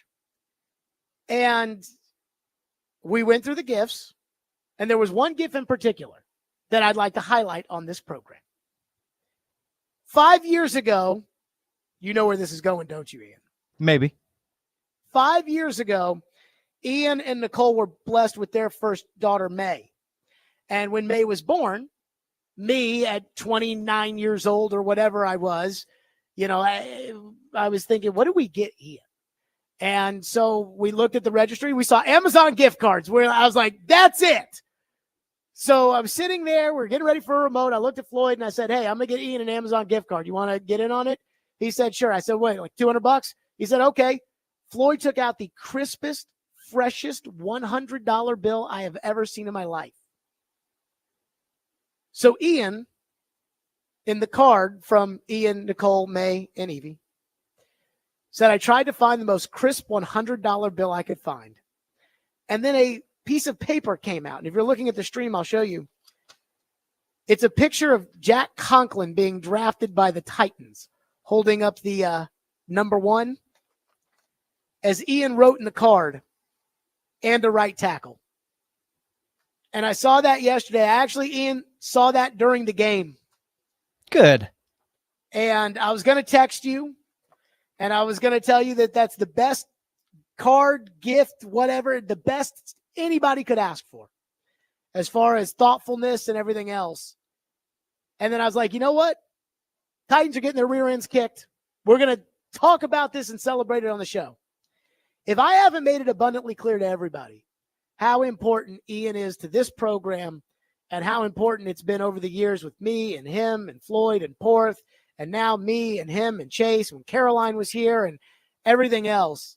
Well, I'd like to take a moment to do that right now because I think one thing that I struggle with in life might be staying where my feet are in the present moment. And I couldn't be happier to work with somebody like Ian every single day. So, Ian, thank you. Thank you, bro. Nicole, absolutely. And May, and Evie, and not just for your gift, but for your friendship and your support and everything we've been through over the years. So that's going to do it for us on this program. And Ian, I'm not going to write you a thank you note. Consider that a thank fair you enough. note right I'll take it. Thank you. There you go. The Commodore Hour is next. Big win for Vanderbilt. They got Texas coming up this weekend. We'll see everybody tomorrow too.